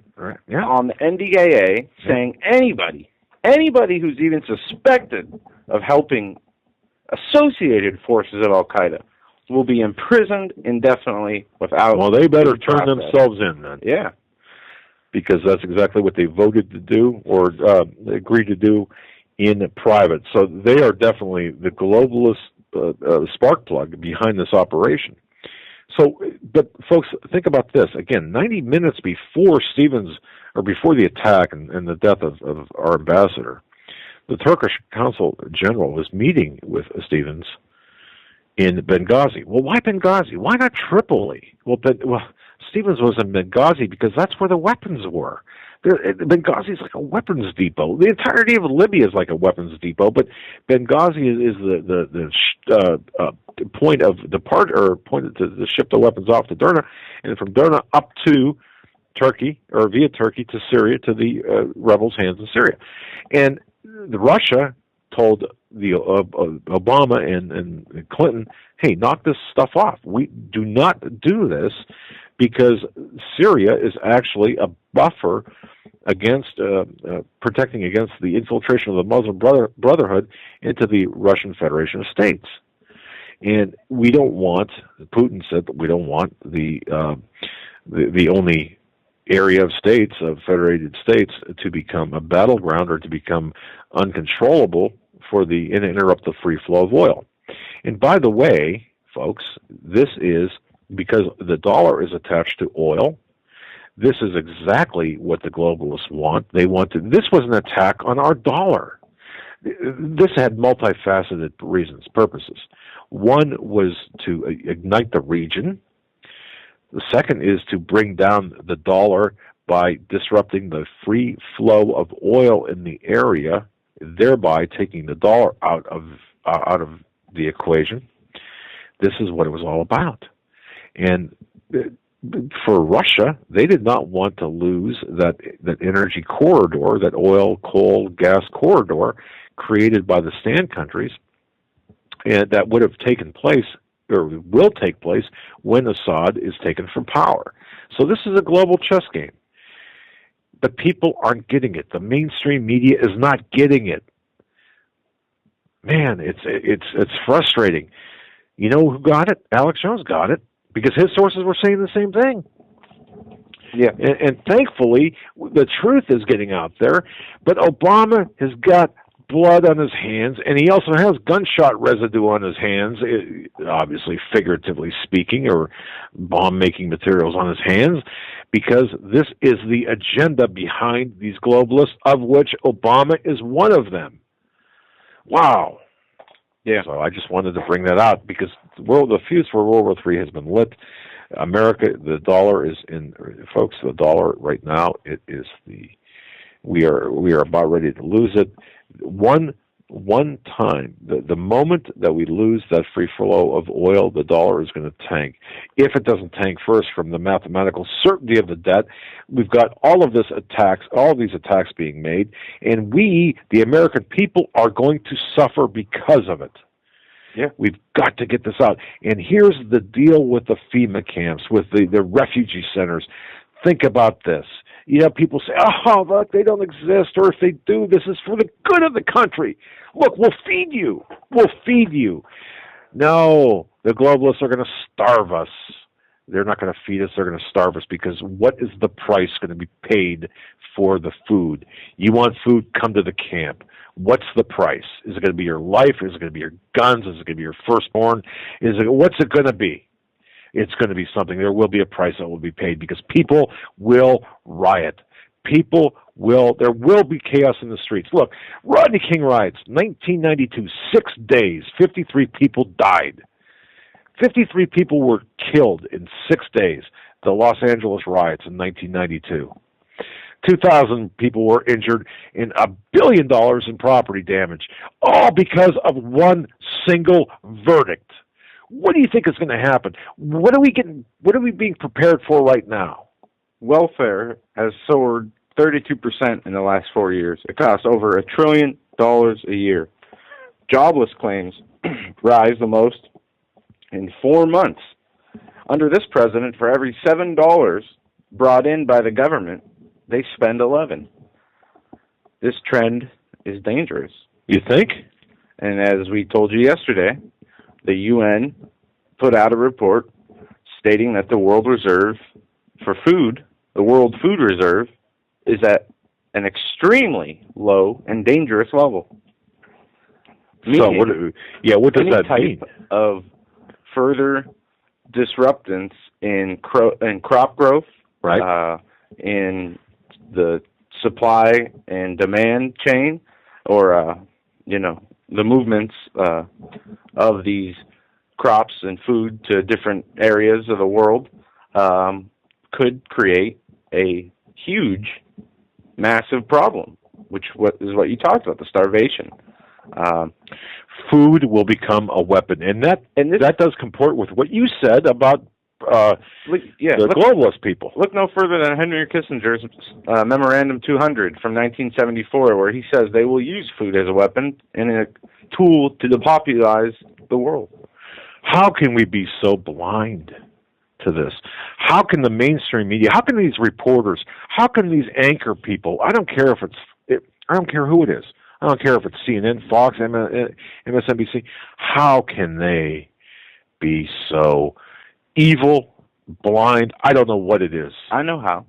When the people become silent, when they become lovers of their own self, wants, lusts, needs, more than I agree. The rest of their brothers and sisters, this is what happens. Well, look, people don't care that others are suffering. So they don't, as long as it's not someone in their household or them, they don't care. And are they going to lift a finger to help solve that problem if it's not affecting them? No. And that's the problem we have, this disconnect. So we're going to be operating in a reactionary mode as opposed to in other words, we're going to be playing a defensive game ourselves when everything hits the fan. Yeah. And that's bad. Yeah. And this is what I wanted to read out of the Bible today. It's 1 Timothy chapter 4. And just a couple things in here stuck with me, and I wanted to, talk about this. It starts out by saying, "Now the Spirit speaketh expressly that in the latter times some shall depart from the faith, giving heed to seducing spirits and doctrines of devils, speaking lies and hypocrisy, having their conscience seared with a hot iron, forbidding to marry, and commanding to abstain from meats, which God hath created to be received with thanksgiving of them which believe and know the truth. For every creature of God is good, and nothing to be refused, if it be received with thanksgiving, for it is sanctified by the word of God and prayer. If thou put the brethren in remembrance of these things, thou shalt be a good minister of Jesus Christ, nourished up in the words of faith and good doctrine, whereunto thou hast attended. But refuse profane and old wives' fables, for exercise thyself rather unto godliness. For bodily exercise profiteth little, but godliness is profitable unto all things, having promise of the life now that is, and that is which to come. This is a faithful saying and worthy of all acceptance. For therefore we both labor and suffer reproach, because we trust in the living God, who is the Savior of all men, especially to those that believe. These things command and teach. Let no man despise thy youth, but be thou an example of the believers, in word, in conversation, in charity, in spirit, in faith, and in purity. Till I come, give attendance to reading, and to exhortation, to doctrine. Neglect not thy gift that is in thee, which was given thee by prophecy, with the laying on the hands of the presbytery. Meditate upon these things, give thyself wholly to them, that thy profiting may appear to all. Take heed unto thyself and unto the doctrine, continue in them, for doing this thou shalt both save thyself and them that hear thee.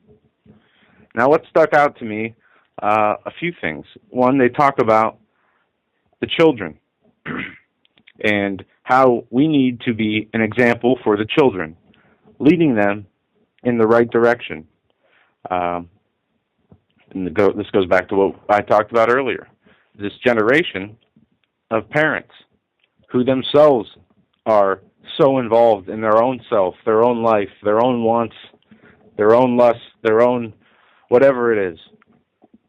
We have a whole country, pretty much, especially in the major urban areas, of children who look up to people who are Satanists in entertainment and in movies, who, publicly express their worship of the evil, dark side. I mean, violence, I just saw this headline, violence is up 18%. It jumps 18%, first rise in nearly 20 years. We see these effects in every part of our lives. The ungodliness, the profanity. People are not, into the Bible. They would rather be into video games. Right? They would rather be into what the cool thing is to do. And this just spoke to me very powerfully, very, very powerfully, that we must put the Lord first, as we always say, but reading, meditating always, and praying always, wholeheartedly to the Lord, that we may not be deceived, and saving yourself. And by you doing that and being that living example, you can save others. And that is so key, because by being the example, people see that and see that there are people that aren't afraid to be criticized for not being socially acceptable or accepted by society's views, accepted by worldly views. And I can personally speak to that being true. And it is a good word. It is, I don't know how to describe it. It is a way to reach people, even through nonverbal communication. Somebody you don't know, a neighbor maybe, sees you doing things different from all other people. Or somebody in your church even sees you living differently than all the other people in church. The godly way, not the self-doctrinated way, or the man-taught, man-doctrine way.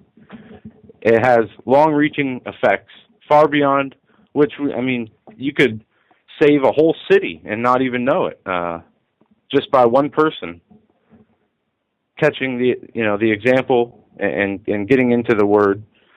We don't know how the mustard seeds of faith are planted. We don't know how they grow beyond what we can see in our own lives. But they do grow. And the Lord is always with us. And that's one key thing we all need to remember.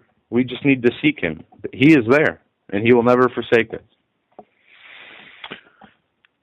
Well, that's pretty powerful, but that's at the heart of what we talk about. And again, you can get your headlines, folks, on various websites. You can look at the television news. You can look at a number of different locations for your news, but But again, through the prism of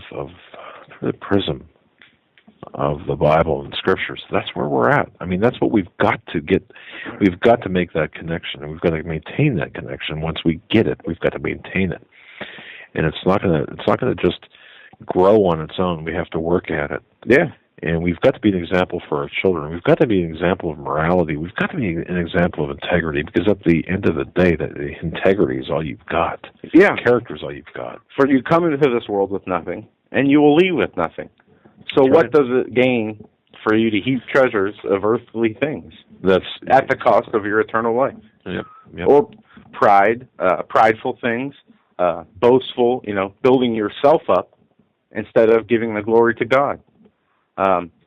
These are things that all of us continually need to work on. As humans, we are flawed. Only through faith in the Lord and by practicing what is written, what He taught, can we be saved. That's very true. We can't save ourselves. No. We don't have that power. But many people you come across think they do. Yeah. Yes, I think they do. And I it's just amazing. Well, look, we're in an environment today where we're seeing again massive immorality and massive people without integrity, people without the character, and most importantly, people that don't have that relationship with God. And of all things, look, when everything comes down, we're going to depend on.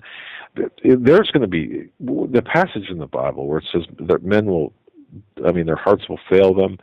Without that belief in God and that relationship with God, you can be rest assured you could be one of those people, because it's going to shake the very foundations of our nation and our faith and everything. And we've got to look and say, you know what? We've got to say that we are in fact we are saved, and we know how the story ends. We are going to be, as long as we are pure of heart and certainly have got that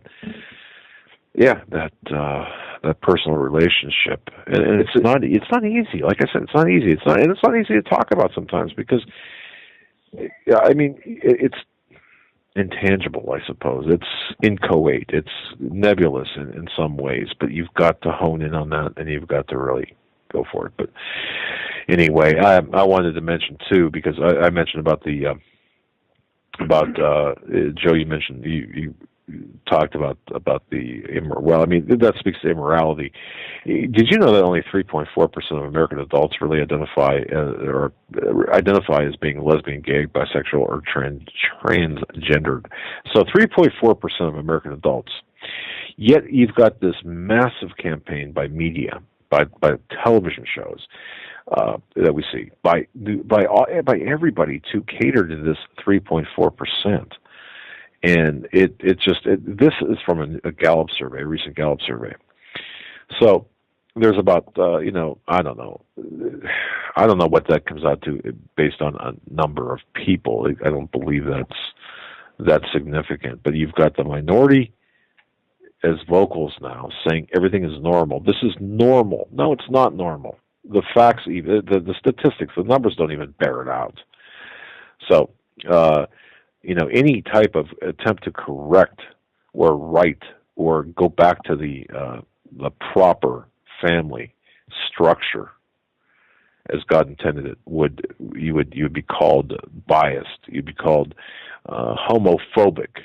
And of course you'd be the recipient of threats for affirmative action. And it's just like the Muslims, where they throw around that word Islamophobic. It's crazy. How about Christophobic? Well, that's what we experience. There's I keep saying this. There's war. There's a war against Christians. Yes, sir. And Jews. New report today. Out of Russia, coming from Russia today, U.S. drones kill up to 80% civilians, says Pakistani Interior Minister. The absolute majority of people killed by American unmanned vehicles, aerial vehicles, in Pakistan are innocent civilian, claims Pakistani Interior Minister Rehman Mulk. If given the drone technology, Pakistan would do a better job, he argued. Malk revealed that, according to Islamabad's calculations, the number of drone attacks in the recent years totaled 336, 96 of which were launched from Afghanistan. There are no exact statistics on the number of people killed in the drone strikes in Pakistan. Estimates vary from around 2,500 to 3,000 victims. As many as 174 of them were reportedly children. That's written in this RT article. I've done studies that there are up to 800 to 900 children casualties. But the numbers do vary depending on which site or source you get your information from.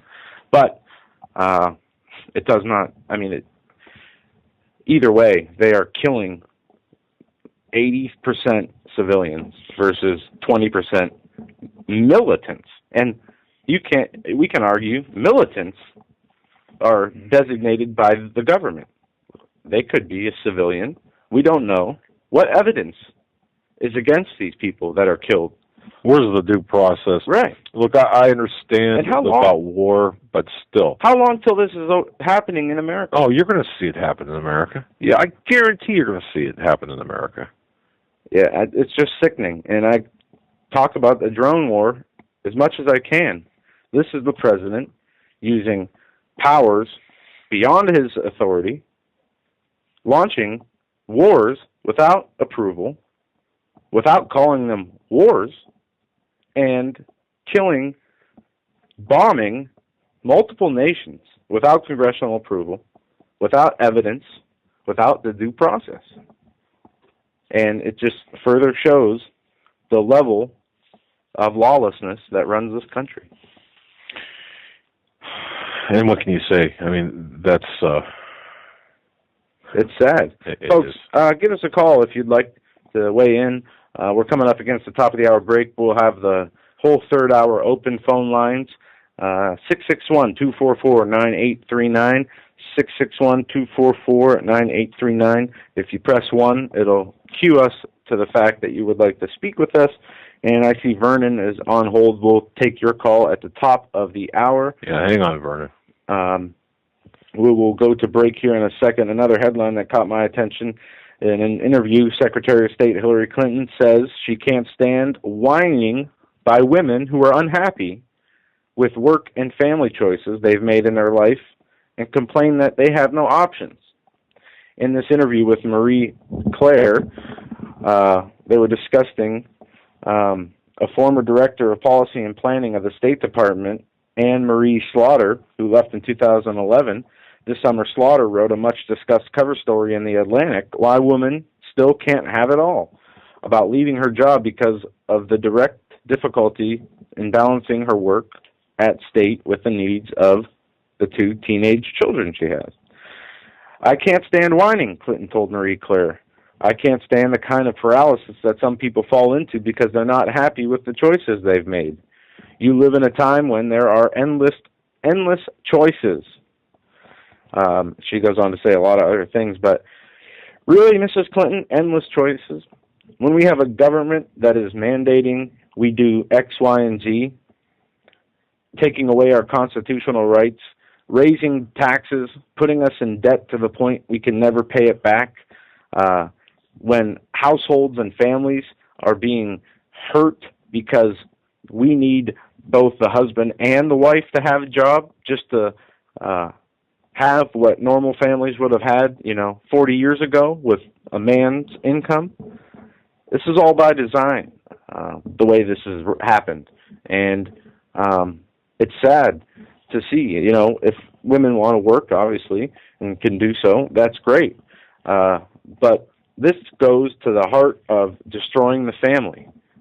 The women's rights movement to getting women to work, they didn't do it to benefit women or to make them, give them equal rights, although that was their stated objective. They did it to pull the family further apart, to tax another portion of the society. There were goals, multiple, monetary and agenda, their policy goals were fulfilled under the guise of a good thing by liberating women, back in the, whenever it was. I know women couldn't vote, until the 40s, was it? 30s? Or am I in the wrong century? Grab a history book, my friend. Okay, I don't know. But you understand what I'm saying about breaking apart of the family and taxing the other half of people. But Hillary Clinton here coming out and saying this stuff just really just rubs me the completely wrong way coming from her. She doesn't have a right to, I don't think, telling people to stop whining. People aren't whining, Mrs. Clinton. They are being oppressed by you and your authoritarian New World Order system that is being, just pushed upon us daily. And that's all I'm going to say on that. But also, a Romney spokeswoman mocks MSNBC for paying men more than women, while MSNBC is, using this as an argument against Mitt Romney that they're not friendly to women, they're anti-women's health and anti-abortion, and they're going to destroy welfare and destroy, put us back to the Stone Ages, basically, is the argument that's coming from them. But their practices, they are preaching against practices that they are doing themselves. So it speaks to the hypocrisy. Folks, we're up against the top of the hour break. Thank you for listening to my rambling, and we'll be back after these short messages. You're listening to the Hagmann and Hagmann Report this Thursday, October 18th, 2012. We're taking your phone calls and more news on the other side. We'll be right back after these short messages. Hi, folks. Doug Hagmann here. You might know me as the co-host from the Hagmann and Hagmann Report, or as a frequent guest on Coast to Coast AM with George Norrie. If you're like me, you're tired and confused over today's headlines. You just don't know where to turn for accurate, concise information about really what's going on, what's truly going on in today's society. If you don't know where to turn for accurate, well-researched, and properly vetted news, I've got a suggestion. In fact, it's a requirement. Bookmark Canada Free Press. That's CanadaFreePress.com on the Internet. It's just not for Canada. It's for news across the world. Judy McLeod, founding editor, has put together a vast array of talented writers like Kelly O'Connell, Daniel Greenfield, Dr. Eilida Johnson-Powell, a lot of guest columnists, very talented writers. Folks, that's Canada Free Press at CanadaFreePress.com. Now mobile friendly. Follow on Facebook, because without America, there is no free world. Survival of the fittest. In any and all situations, survival is your number one priority. That requires being tough and thinking smart. And the folks at Freeze Dry Guy are going to help you do just that. They have the long-range patrol ration entrees, what they call the Brick Pack. When you're in survival mode, it is absolutely the best item for your survival pack or bug-out bag. You can go farther, faster, and carry more food with the LRP cold weather ration entrees. Not only do these long-lasting, durable entrees help sustain you or your family through the harshest environment or situation, they are by far the most delicious of their kind. No contest. With a variety of tasty entrees, you can't beat the LRP Brick Packs. Let Freeze Dry Guy help you in your survival situations. Go to freezedryguy.com. That's freezedryguy.com. Or call 866-404-3663. That's 866-404-FOOD.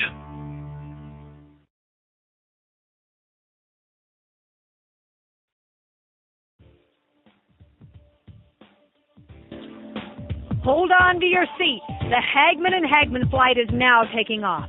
Doug and Joe Hagmann have cleared the runway of TSA agents, jihadists, political crackpots, and global elitists. Now get ready for some real news. Here they are, Doug and Joe Hagmann.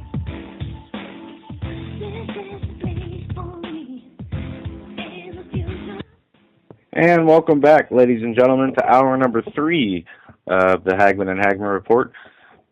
We are going to go to the phone line right now. We're going to take Vernon. Vernon, you are live on the Hagmann and Hagmann Report. Oh, God bless everyone. How are you doing this evening? We're doing good. It's been a very hectic and busy day. How about you? About the same, gentlemen. Let me ask you this. If your name is not David, from the Bible, yeah, how do you kill a giant? Well, through faith. That, in my opinion, you will need one person's help, and that is the Lord. And without his help, you know, things like that. I was thinking a little bit more carnal. In other words, the United States has been a giant, and we have been slipped a Mickey a lot of years ago. America has fell asleep and has been asleep all these years. Doug, you do know the stories of Stalin, Lenin, Brezhnev, Khrushchev, and the likes thereof. I have told the story that we're going to destroy the United States from within. And they started doing that when they introduced into our society drugs from around the world. And half the population seemed to be on some kind of drug. I said that because right now we have an entire society who seems as though they don't even want to see what's going on. Okay, we have a president in office who was placed in office for the sole purpose of splitting this nation. And he's done a very good job. Now we're at the era where we're going to have an election, and there's two articles I just want to introduce. I'm quite sure that you already know about them. Both of them were done on Monday, October the 15th. We're at a crossroad between, it doesn't matter who wins, the United States is going to see troubles. Now, I talked to Pastor Paul earlier today with these two articles. One of the articles says threats of elections, riots, if Obama loses. Have you seen that one? Threat to riot if Obama loses?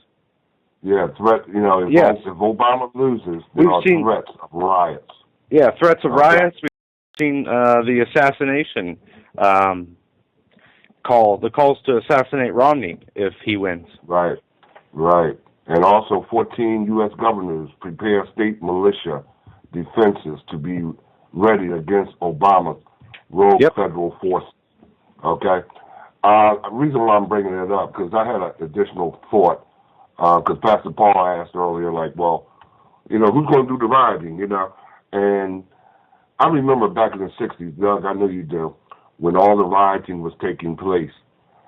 And a lot of reports came out where there were police within the crowd, mixed within the crowd in plain clothes, and they're the ones who actually got the riot started, you know, back in the day. Excuse me, folks. I'm a little under the weather, so pardon me. You sound terrible there, right? I'm sorry. Want some of my oxygen? I might need it in a couple of hours here. But, you know, I'm thinking in terms that this is what they're going to be doing. This is being done, set up deliberately to usher in civil unrest into this nation. Yeah. Okay? So that they can usher in this new world order. Once they get, all they need is a spark. That's all they need. And once they get the spark, we'll see everything happen. Augusto Perez's website had a good article about this. The New World Order, you know, trying to rile us up into a civil war on purpose. Right. You know, so we can destroy each other, and then they can come in and take care of the rest. And that's what's going on, you know. So leading up shortly right after the elections, this is what we could start looking for, you know. And I'm bringing it up because this is a time when all the believers need to get in prayer and get into the Word of God more so than ever, because we are just that close to everything taking place. And that's why you see the FEMA camps. That's why you see the fusion centers. That's why you see, you know, FEMA camps been $1 trillion in food, dry goods have been put into the FEMA camps. You know, like I said, DHS, they don't put billions in bullets, the whole 9 yards. They're ready, but we're not. Unless you're a believer in the Lord Jesus Christ, then you need to get ready, because they're coming, and they mean business. Yeah, they do mean business. Right? So, my whole message is for the believers is point blank and bottom line. It's time to get prayed up and stay prayed up because time is that short. And that was my only point. I'll tell you, Vernon, time is short, and I want to ask you one question here. I was drifting a little bit, not really drifting. I was boring. No, I didn't mean that. Actually, there's something I got distracted here by something. Yeah. Were you saying that it's your position where if Obama loses, we're going to see riots? Is that what your position is, or that's one of the reports? And I was also listening to now. I don't like Farrakhan whatsoever, but sometimes you have to walk into the enemy's camp to find out what's going on. Oh, sure. And I was listening to one of the videos that he had partially, and I took it to be a threat when he made a statement that America, all the plagues of the Quran, is going to hit America. I take that statement by itself to be a threat. Okay? And I'm looking at one of the articles. I was looking at the one that had the talk about the 14 U.S. governors. Right below that article, there is a map of all the Islamic terrorist network inside of America. Doug, this map is extensive. Oh, of course. Okay. We've been to Islamberg at the base of the Catskill Mountains. We've seen the camps. We've taken photographs of the school buses with bullet holes in the windows in the side of the bus. The school bus that they've used as target practice.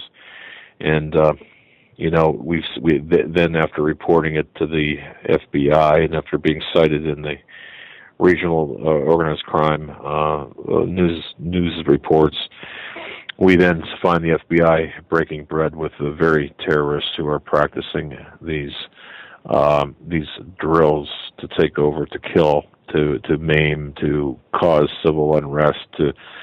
And we find it funny because then we are recipients of the crackpot award by the mainstream media that refused to go in there.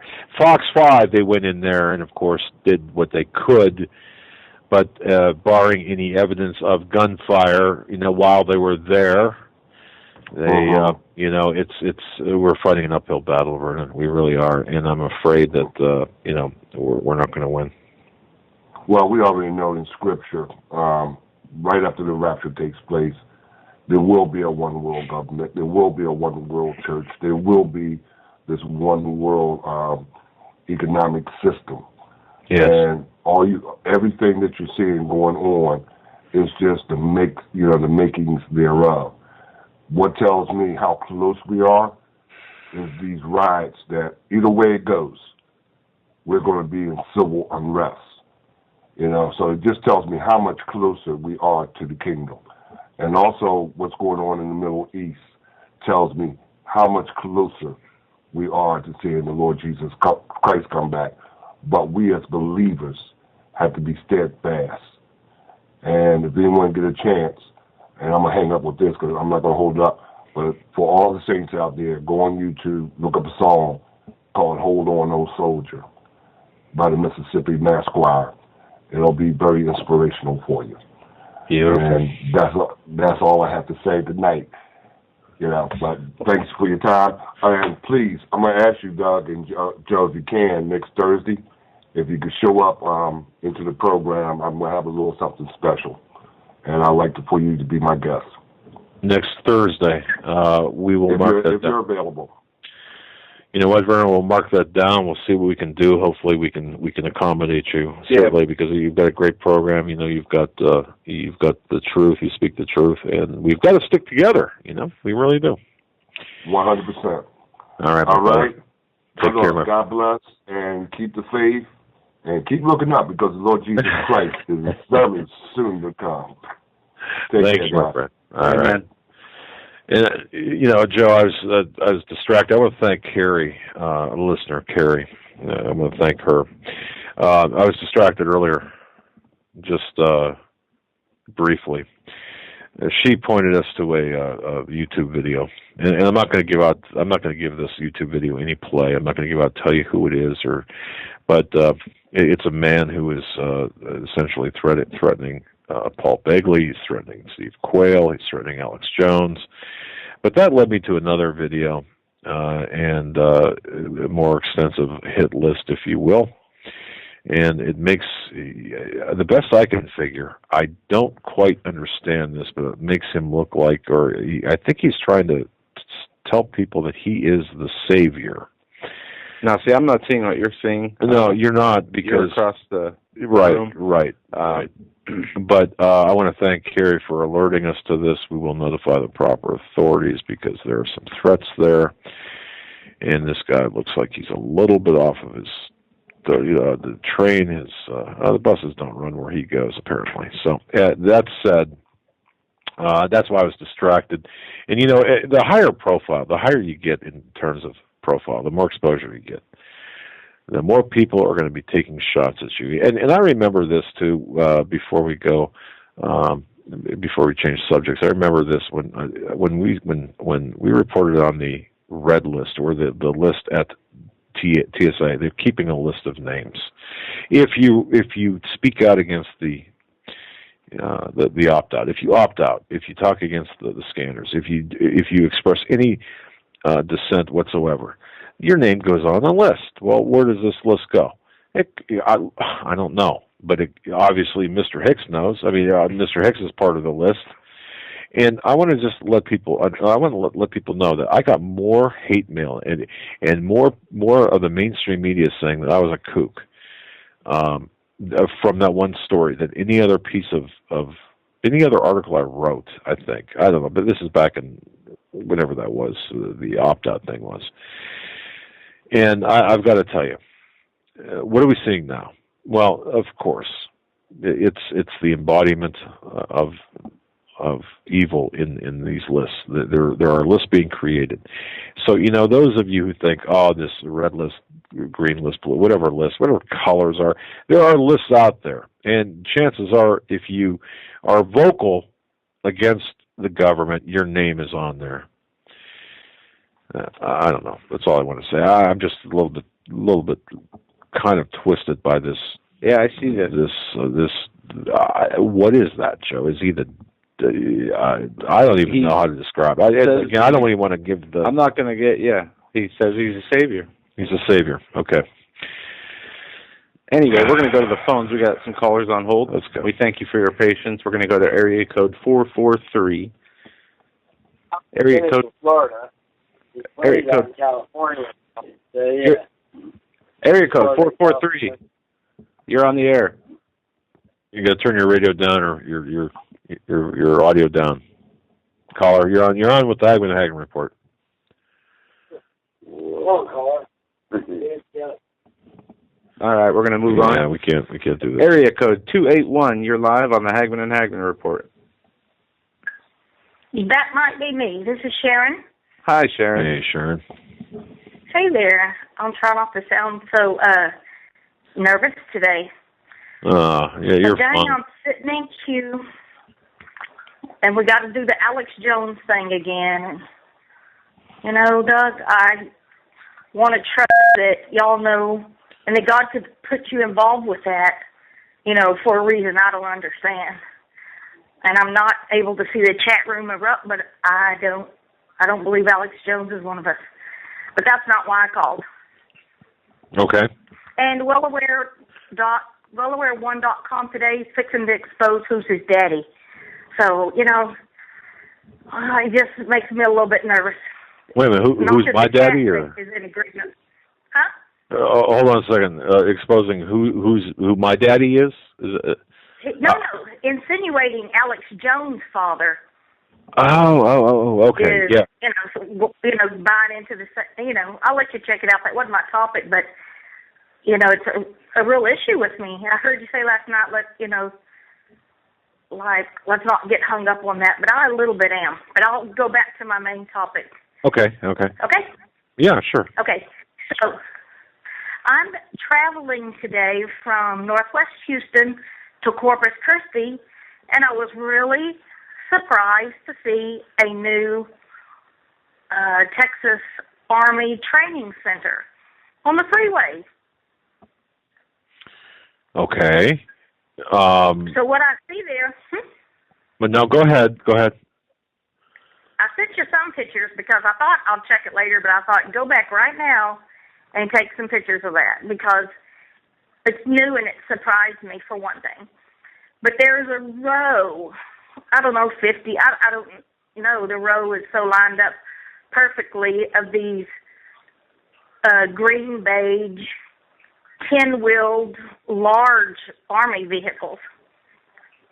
Okay. And it's behind a fence. It has a maintenance building, and of course, because it's a maintenance building, you're not going to have windows down low. It is surrounded in a fence. On the far side, which I couldn't get to, is a large row of black vehicles, which I may get a better picture of tomorrow. Now, this is not at a military. This is a new military reserve base. No. Corpus Christi is about 20 miles away, so probably about 30 miles away. And so, I know this area well, and I've never seen this before. And I made 2 trips in summer, and it didn't catch my eye. Down the road is a big billboard that has no signature that says, "We, the people of 2012, our founding fathers, fought for our freedom, and so will we." I thought that was kind of cool. Okay, so this armory, at the front it has a big building, United States Armory in Sinton, Texas, which is a small town. I don't know the population. They've built up some freeways, but I haven't seen the town. And I'm familiar with the area, and I think of it as particularly small. So then there's these just rows and rows of black things. It doesn't look like the coffin liners, but I can't make it out because it's too distant. And my camera, I can zoom, but it still just wasn't clear. It doesn't appear to be the coffins, but a lot of black plastic things. Okay, so right across the street from that, yes. Just shut the door and let me be on the phone, please. Right across the street from it is a cemetery. Just a small rural road on Highway 77 is a cemetery.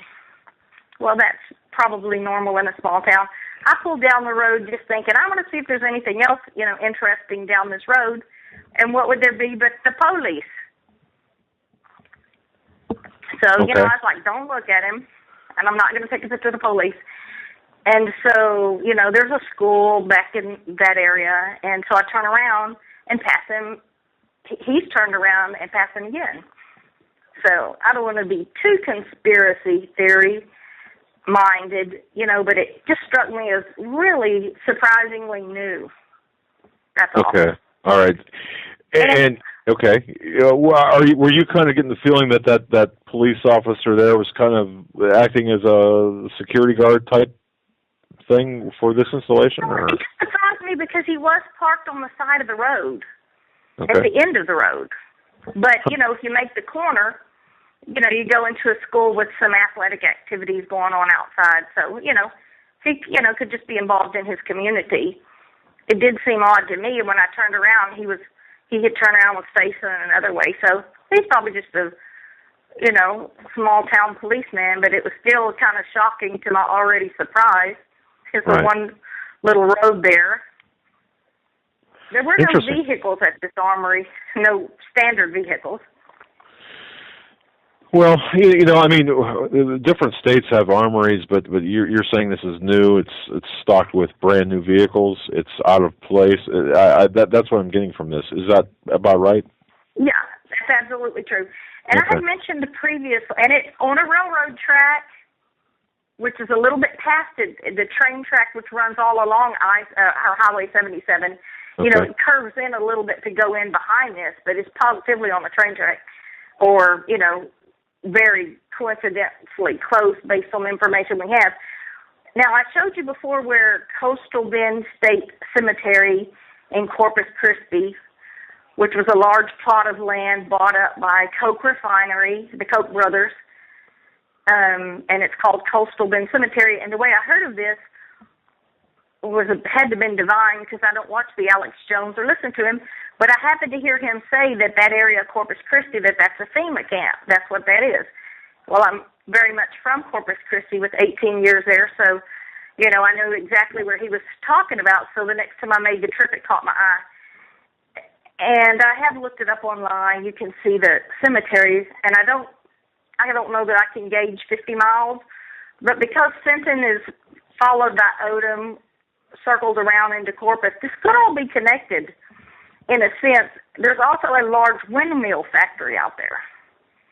Well, not that I can see from this armory, but if you go around Corpus where that, out in that area, far out, you see a large windmill farm, which could be private owned. I have no idea, but it was interesting, and I took some pictures. I sent some to you, but I'll have, put them together and send them, and please do. And just, Sharon, just to let you know, I haven't gotten any photographs from you today. So I just did it while I was waiting, and I'm doing it, little. Oh, I see. Touching, okay. So I just sent a few. Okay. All right. Well, that makes sense. So they would have just been there while you were talking to Vernon. Oh, okay. Okay. Yeah, it's sometimes my email appears to be rerouted. It takes the scenic route to my computer. All right. Well, Sharon, I appreciate this. Thank you very much. We're going to keep our eyes out for this, and let us know, and we'll just keep watching and see what's going on here. And we'll inform everyone once we find out, if we can find out, what the heck's going on. But God bless you. God bless you, my friend. You take care. Travel safe, and we'll talk to you again soon. Okay. Thank you. All right. Have a good night. Bye-bye. Yeah. Have a good night. Interesting. Interesting. I look forward to seeing those pictures. Yeah, I do too, because we do know, and this does segue into something that we probably should mention. Still more reports of troop movements here in the country. Now, everyone says, look, it's normal, they move assets around all the time. Certainly they do. We know this. But from a military logistics point of view, when assets are deployed in a certain manner, that look like the deployment in Afghanistan or a war zone, that should get people's attention. This is what we're talking about. We're not talking about the normal movement of assets, military equipment to get whatever serviced or repainted, or I don't know, whatever they do with these things. Well, we've seen more deaths in Chicago this year than we've had in Afghanistan. Yes. And not saying that we need military, presence, but that gun-free cities. Speaking of that, did you see where they're talking about wanting to put a 5-cent bullet tax, or 5 cents per bullet tax per bullet in Cook County, Illinois? You've got $5. Plus $1 a pack of cigarettes, which in Cook County they're already at $10 a pack, so that'd be $11. More than half of that, 60% is tax. Yeah, bullets are already expensive as it is right now. Yes, as we found out, having to, the requirement to taking Keith's class, we had to, get a couple hundred rounds of ammo. It wasn't cheap. No, it's not. And that which brings me to another topic as well, very quickly. When people talk about, when you hear news reports about people stockpiling ammunition, I realize now that 1,000 rounds is not stockpiling ammunition. Maybe 100,000 might be, but 1,000 rounds in 2 days of training, that's nothing. I mean, that's about right. So use discernment when you hear news reports about somebody stockpiling ammunition. That's all I want to say about that. I mean, first and foremost, about the prepping issue, we're going to go to the phones, back to the phones. We have a couple callers on hold. But, discernment is exactly what you need when deciding to prepare at all. Because first and foremost, we need to stock up our treasures in heaven. We not need to worry about what we have on this earth. That's right. Exactly. Until we have that foundation I mean, if our foundation is built on sand, what do we have? If we're relying on bullets and beans to save us in these crises that will come, we're relying on the wrong things. I think, relying on the Lord first and only, and let Him guide you in what you do as far as preparing. That is the most important thing. A couple of stories I want to touch on. What's next for GMOs? How about genetically modified trees?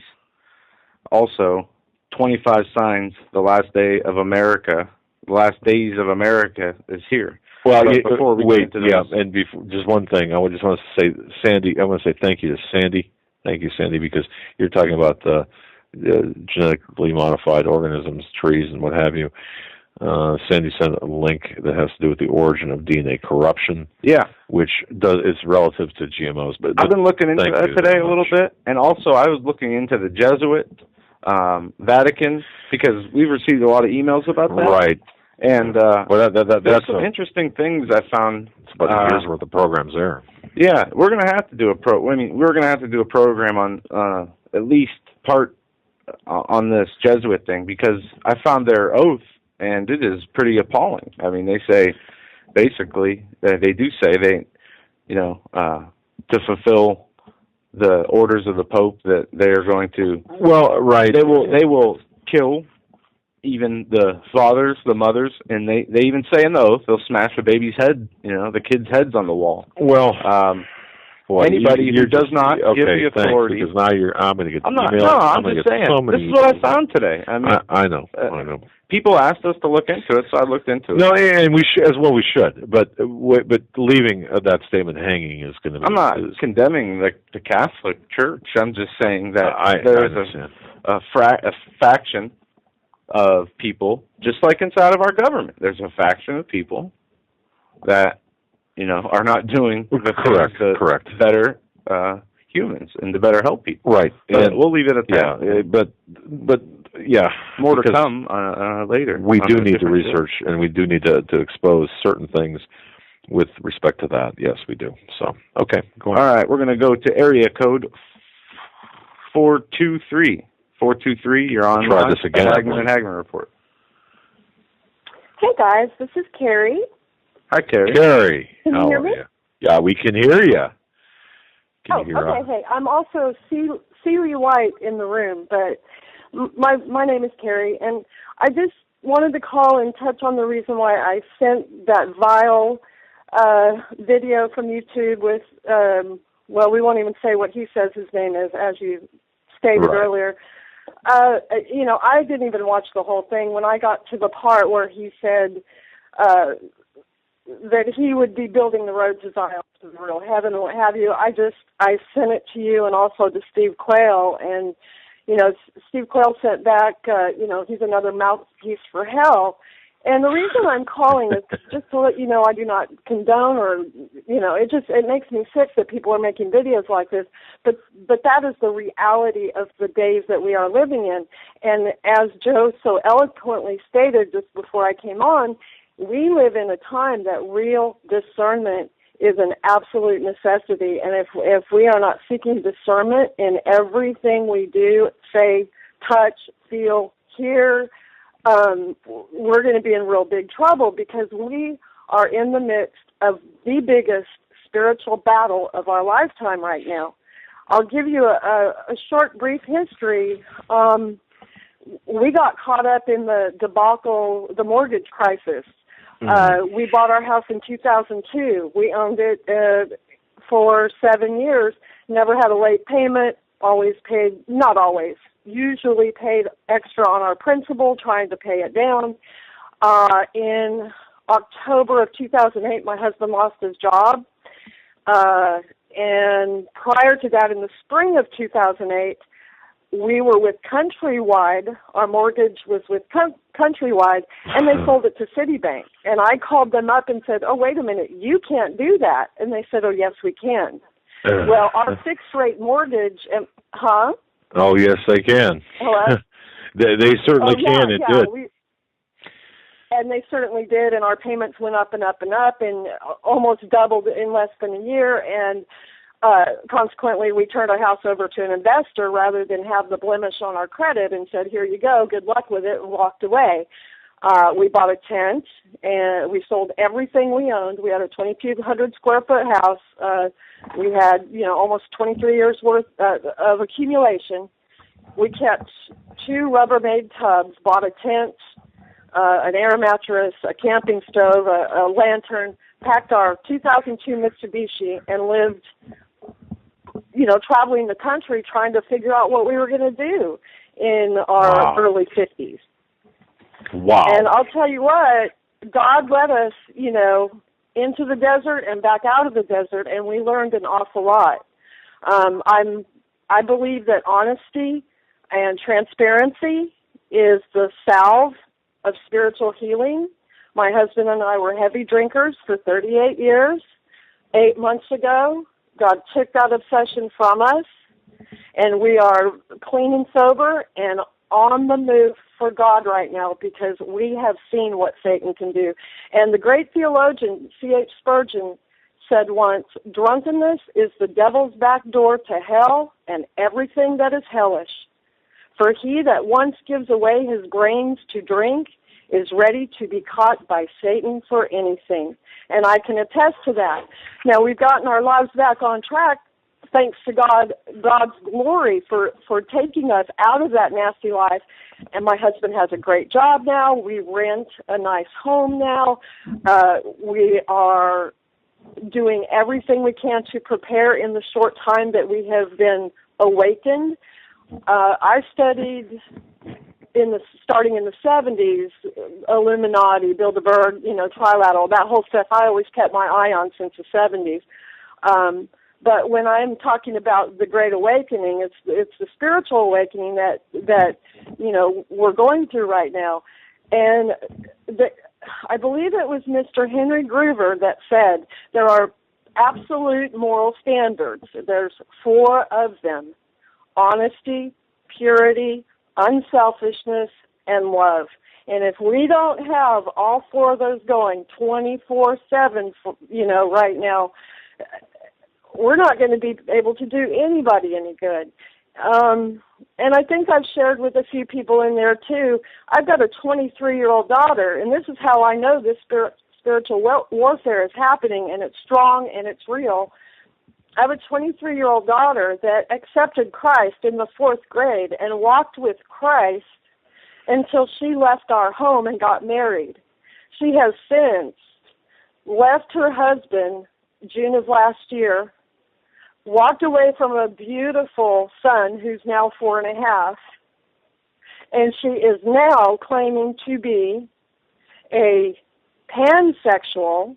And if you don't know what it is, and if you want to look it up, that's fine. It speaks for itself. I don't even want to discuss it over the air. Supporting LGBT rights, she is pro-abortion and stated to me that fundamental Christians like me make her wish she was aborted. And also very pro-feminism, and the list goes on and on and on. So I know that my child of God has turned. And Satan's out there. He knows his time is short, and he is stomping up and down, fighting tooth and nail for every last soul he can get right now. We have to be united, and we have to be strong. So that's all I'm going to say. I love you guys, and I love what you're doing, and you are both gentlemen, and I don't throw that term around lightly. You are definitely wonderful men of God that are doing all of us a lot of good, and I love talking in the room. It's just a hoot. Well, thank you so very much for wow, you said a ton in that. I mean, I just have to say this: I admire people who really understand the realities of life and then work toward getting themselves out and pulling themselves up, and then making that transformation that you've made, you and your husband both. And at the same time, my heart goes out for you. I did receive your email earlier today. I just, I will pray. We will pray for your daughter and for her soul and salvation. But really, you are. I must say this: you are a tremendous example wow, just what you went through. But wow. For me, Doug, people ask me all the time, well, how did you do it? Well, number one, I didn't do it. God did this. But there is one thing I did do. I surrendered. And they say, really? And I didn't just surrender one time. Yes, I surrendered that first time when I threw my white flag up in the air and I said, God, I can't live this way anymore. I am sick of feeling sick. I am tired of the obsession. And I am really, really tired of running and hiding from you.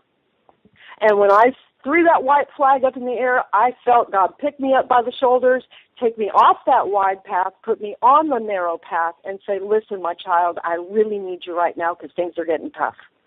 So I know that God did this. I didn't do it, but I have to surrender every day.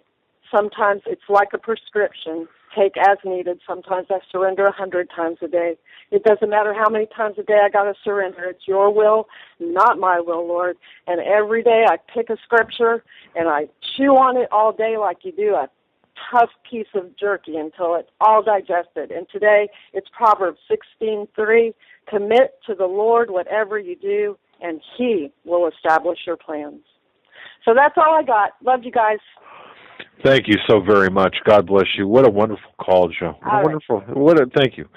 What a wonderful, really. You have a good night. Wow. I mean, it's just a great call. We've got we look at every one of you, and I know this sounds really, I don't know how it sounds, but we look at you as extended family. And, all we want to do, folks, is we want to get through these troubling times together. We've got a lot of times, troublesome times coming up. And, I don't know. I don't know. To help people get information that they can't get from people who are supposed to be bringing them the truth. Right. Whatever. I mean, if anybody, any listener, ever needs help, don't be afraid to contact us. Don't be afraid to call and tell us your story, tell the audience your story and the listeners your story. There's support here. There's a network of people who will pray for, these people calling in who have problems or need help. That's why we have the best audience in the world, is because it's not just an audience of people who listen, but they will continue and they will pray. They won't just say, oh, we'll pray for you and forget about it. They'll do it. Yeah. And what she said was really interesting, because the hardest thing to do is surrender. Yes, and to say, okay. Because when we struggle with this every day, surrendering. Exactly. But when we decided, or when we were kind of forced into making the decision to do what we do now on a full-time basis, it was like, okay, first we were being dragged, and then we were fighting back, and while being dragged, and then once we surrendered, things started to fall into place. And that tells us, or that gives us, there's a certain amount of validation behind that decision. When I guess we didn't really make that decision. The decision was made for us, and we just followed. We just surrendered, moved over, and said, "Okay, you're driving, God." Really. So that's kind of how it played out. Yeah, and so we know what she saw. But her, wow, to think about that. The mortgage crisis, the loss of a job, and loss of a daughter, is a spiritual loss of a daughter, and then traveling, being uprooted like that. Wow. Yeah. So next time you're sitting at home in front of your comfortable television or whatever, and you've got a roof over your head, and your bills are paid, and your car is full of gas, and your cupboard's full of food, and you have a problem that you think you can't handle, you've got some minor problem. Think about that. Think about Carrie. Think about that caller. Wow. Let's talk about problems. Yeah. Or you think about people, with medical problems. Think about the people, half of the world's population, who live on $2 a day or less. Of course. Think about the 30-some thousand children or people that starve to death each day. Yep. And then think about what we complain about or what we perceive to be inconveniences in our life. Yes, yes. And how ungrateful, we are in the grand scheme of things. I mean, I'm talking about myself because so many times, I find myself complaining, oh, I'm tired, or I don't want to do this. And, there are billions of people out there who don't know if they're going to eat today. And I'm complaining about, doing X, Y, or Z. The wife burns a toast, and then it's a bad day. Come on, no, you don't know what a bad day is. I mean, we all do have, our problems that are relevant, but in the grand scheme of things, we must always remember somebody has it much worse than we do. Yes, I think so. I have a question. Mount Weather? Yes. Why is Mount Weather important? What is going on? Well, okay, Mount Weather. I mean, what do you mean? Why is it important? I have a report here. Mount Weather Emergency Operations. Right. Okay. First of all, let's establish what Mount Weather is. It's a command center. Yeah. It's in Virginia. Okay. It's not, because it sounds very familiar. I know. All right. It was at one point. It served as the center of operations for FEMA. It was High Point Special Facility. It was. It's been around for a long time. It's a relocation site for the highest level of civilian and military officials in case of national disaster, and that's what Mount Weather is. And it's at the base of the Shenandoah. Okay. Valley. Yeah. Okay. Okay. I know what you're talking about now. And now, folks, remember. Oh man, I don't know how many people remember this. In 1974, I think. The government facility was mentioned while reporting on the 1974 crash into Mount Weather of TWA Flight 514. Now, the reason I brought that up, in fact, I'm looking at the actual Wikipedia entry here, which I don't like to use Wikipedia, but for certain facts. But having said that, that's responsible for the continuity of government. At one point, that was responsible for the continuity of government. I've heard from, in fact, Steve Quayle and others talking about Mount Weather. I'm not so certain as to what role that plays in anything anymore because it has been exposed, and I know that there's a lot that having been moved to Denver and other places throughout the country. But it's got an interesting history. If you care to look at it, it was a weather station back in the 1800s and so on. But, no, I just came across this release by Mount Weather Emergency Operations Center visitor cards. This is a compilation, the first photos of the entrance to Mount Weather. There's also a restaurant called the Horseshoe Curve, which is at Snickers Gap just below Mount Weather off Route 7. This place is run by Jim Wink, a former DIA official, Denver International Airport official. And it's obviously frequented by visitors to Mount Weather. At the entrance is a bulletin board where government officials post their business cards. Many are Secret Service, FBI, Jim Wink himself, Canadian Intelligence, D.C., and Virginia area law enforcement and law enforcement from around the world have posted their business cards here, and there are pictures. Also, there's an article from The Guardian on this. I just posted it in the chat room. Well, the thing that I remember, I was a big fan of the X-Files when it was on. Mm-hmm. FBI agent. They were Fox, Mulder, and Scully, Dana Scully, two FBI agents. But in the final episode of the X-Files, Mulder was shown going into Mount Weather. I think it was Mount Weather. I'm pretty sure. It was the finale of the X-Files where the shadow government was there. It was just kind of an interesting. It's popular in popular culture circles. But that said, I'm not certain as to what its significance is currently with respect to the continuity of government or shadow government, whatever you want to call it. Something here I want to hit that's important. Project Censored. Yes. Top 10 stories underreported by the mainstream media. Well, 1. signs of an emerging police state. It says, President Bush remembered largely for his role in curbing civil liberties in the name of his war on terror, but it's President Obama who signed the NDAA, including its clause allowing for indefinite detention without trial for terrorism suspects. Well, look, one thing to be clear about, the NDAA is an annual bill that comes up to fund the military. Right. But, and this is the nefarious aspect of this regime. I don't even want to call it an administration. Right, it would be like throwing throwing anti or gun legislation into a budget. Yeah, whatever. Exactly. It doesn't belong. It didn't belong. And then you've got these people, Lindsey Graham coming up and clapping, applauding the fact that all of America is going to be the battlefield. Now it's named the battlefield, and we can. No one is, in the name of patriotism. Come on, are you serious? Yeah. Moving forward, number 2, oceans are in peril from contaminated radiation from the Pacific Ocean, from Fukushima to the Gulf Ocean. Yeah, we don't hear about this stuff.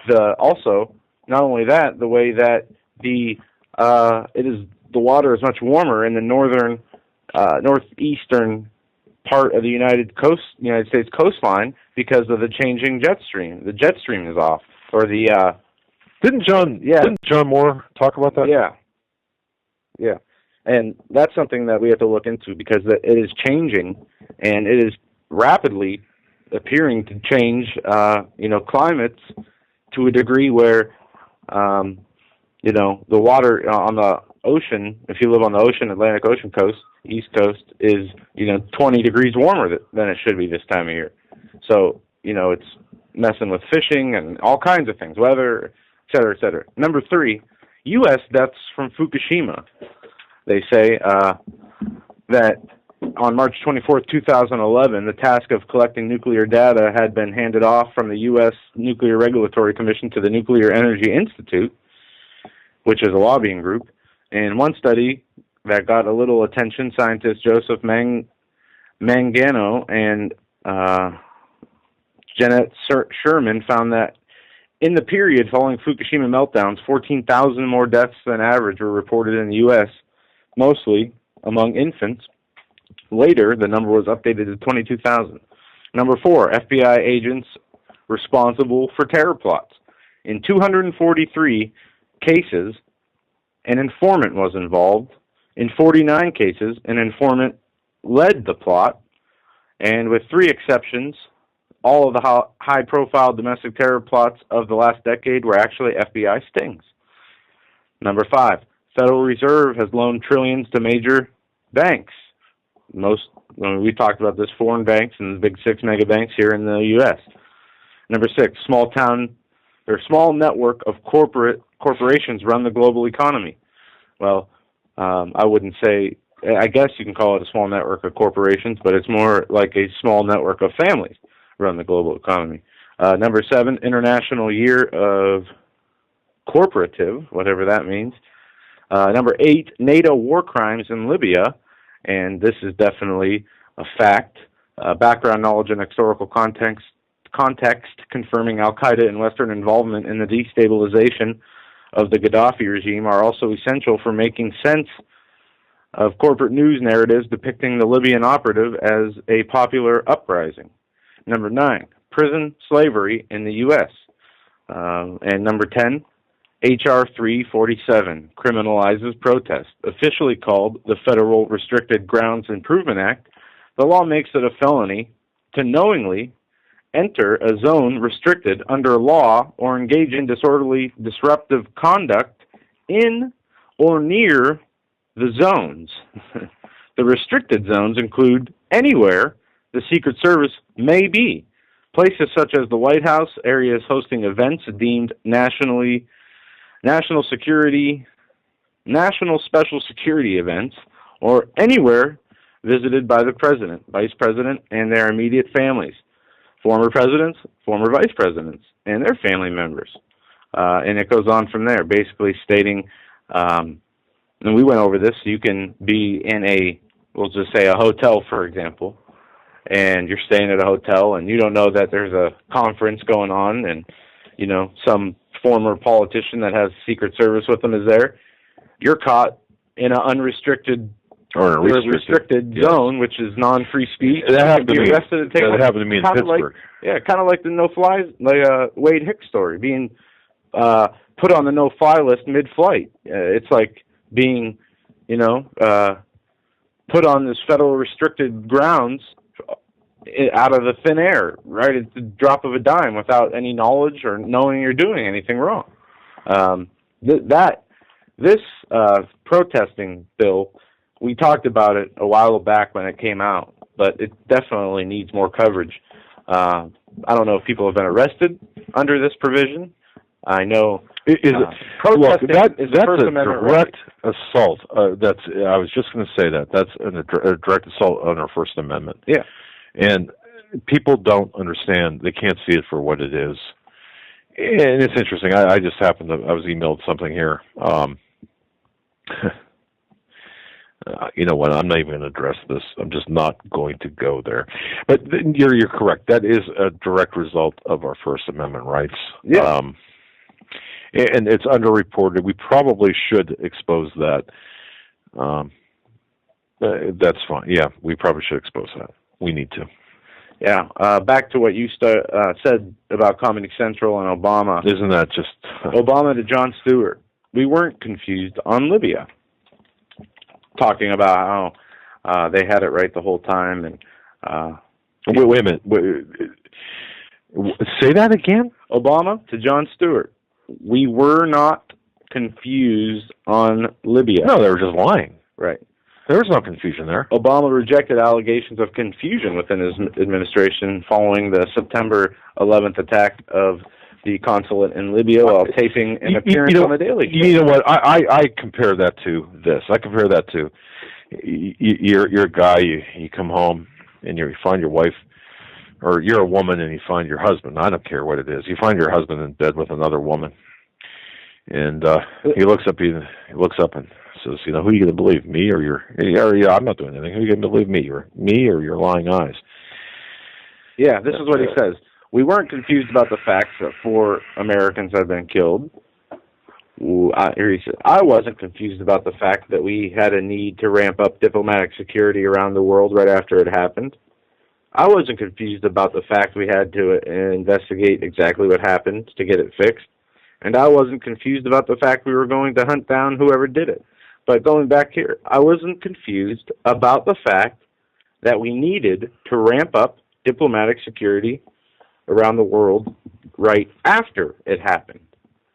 You would think in a place like Libya, where you have, you're giving billions in dollars worth of support in weapons and tactical support to these Al-Qaeda terrorists, of course you're going to need to ramp up security in the countries where you're promoting this violence and, uprising. It's just, I'm just shocked at what this guy gets away with, what any of these politicians get away with, Susan Rice and with this whole Libya situation. I mean, look at the controversies. He has more controversies, and you could pick any one of them would sink or would have 20 years ago sunk an administration and led to impeachment. Well, Nixon did much less with, it's... NDA, all these executive orders, everything. And this guy doesn't care. And, I'm reading this from the Huffington Post, and they're stating it like, it's okay. Yeah. It's okay. This is fine. This is truth. This is... Well... a very important story 90 seconds. Before we go. Today, the Defense of Marriage Act. DOMA. I forgot to mention this. This was going to be the opening story I wanted to talk about. The Defense of Marriage Act, which says the marriage is between a man and a woman, was ruled unconstitutional in the New York Circuit Court Thursday, saying that it is unconstitutional and it denies federal benefits to lawfully married same-sex couples. 60 seconds. I'll post this in the chat room. The title of that article is Appeals Court Rules Against Defense of Marriage Act. Folks, this is real important. We'll talk about Look, more. As Christians, we have to take a stand. We cannot be silent on this. Yeah. ladies and gentlemen, we've reached the end of the program. I want to thank each and every one of you for listening tonight. And I want to thank Keith Hansen and Mr. Wade Hicks Jr. and all the other callers we had. It's been a good show. Wow. It went real fast. We appreciate you spending your time with us. I don't know where that came from. Well, ladies and gentlemen, good night, everyone. We'll have a good night. We'll see you tomorrow. Thank you for using Blog Talk Radio. Goodbye.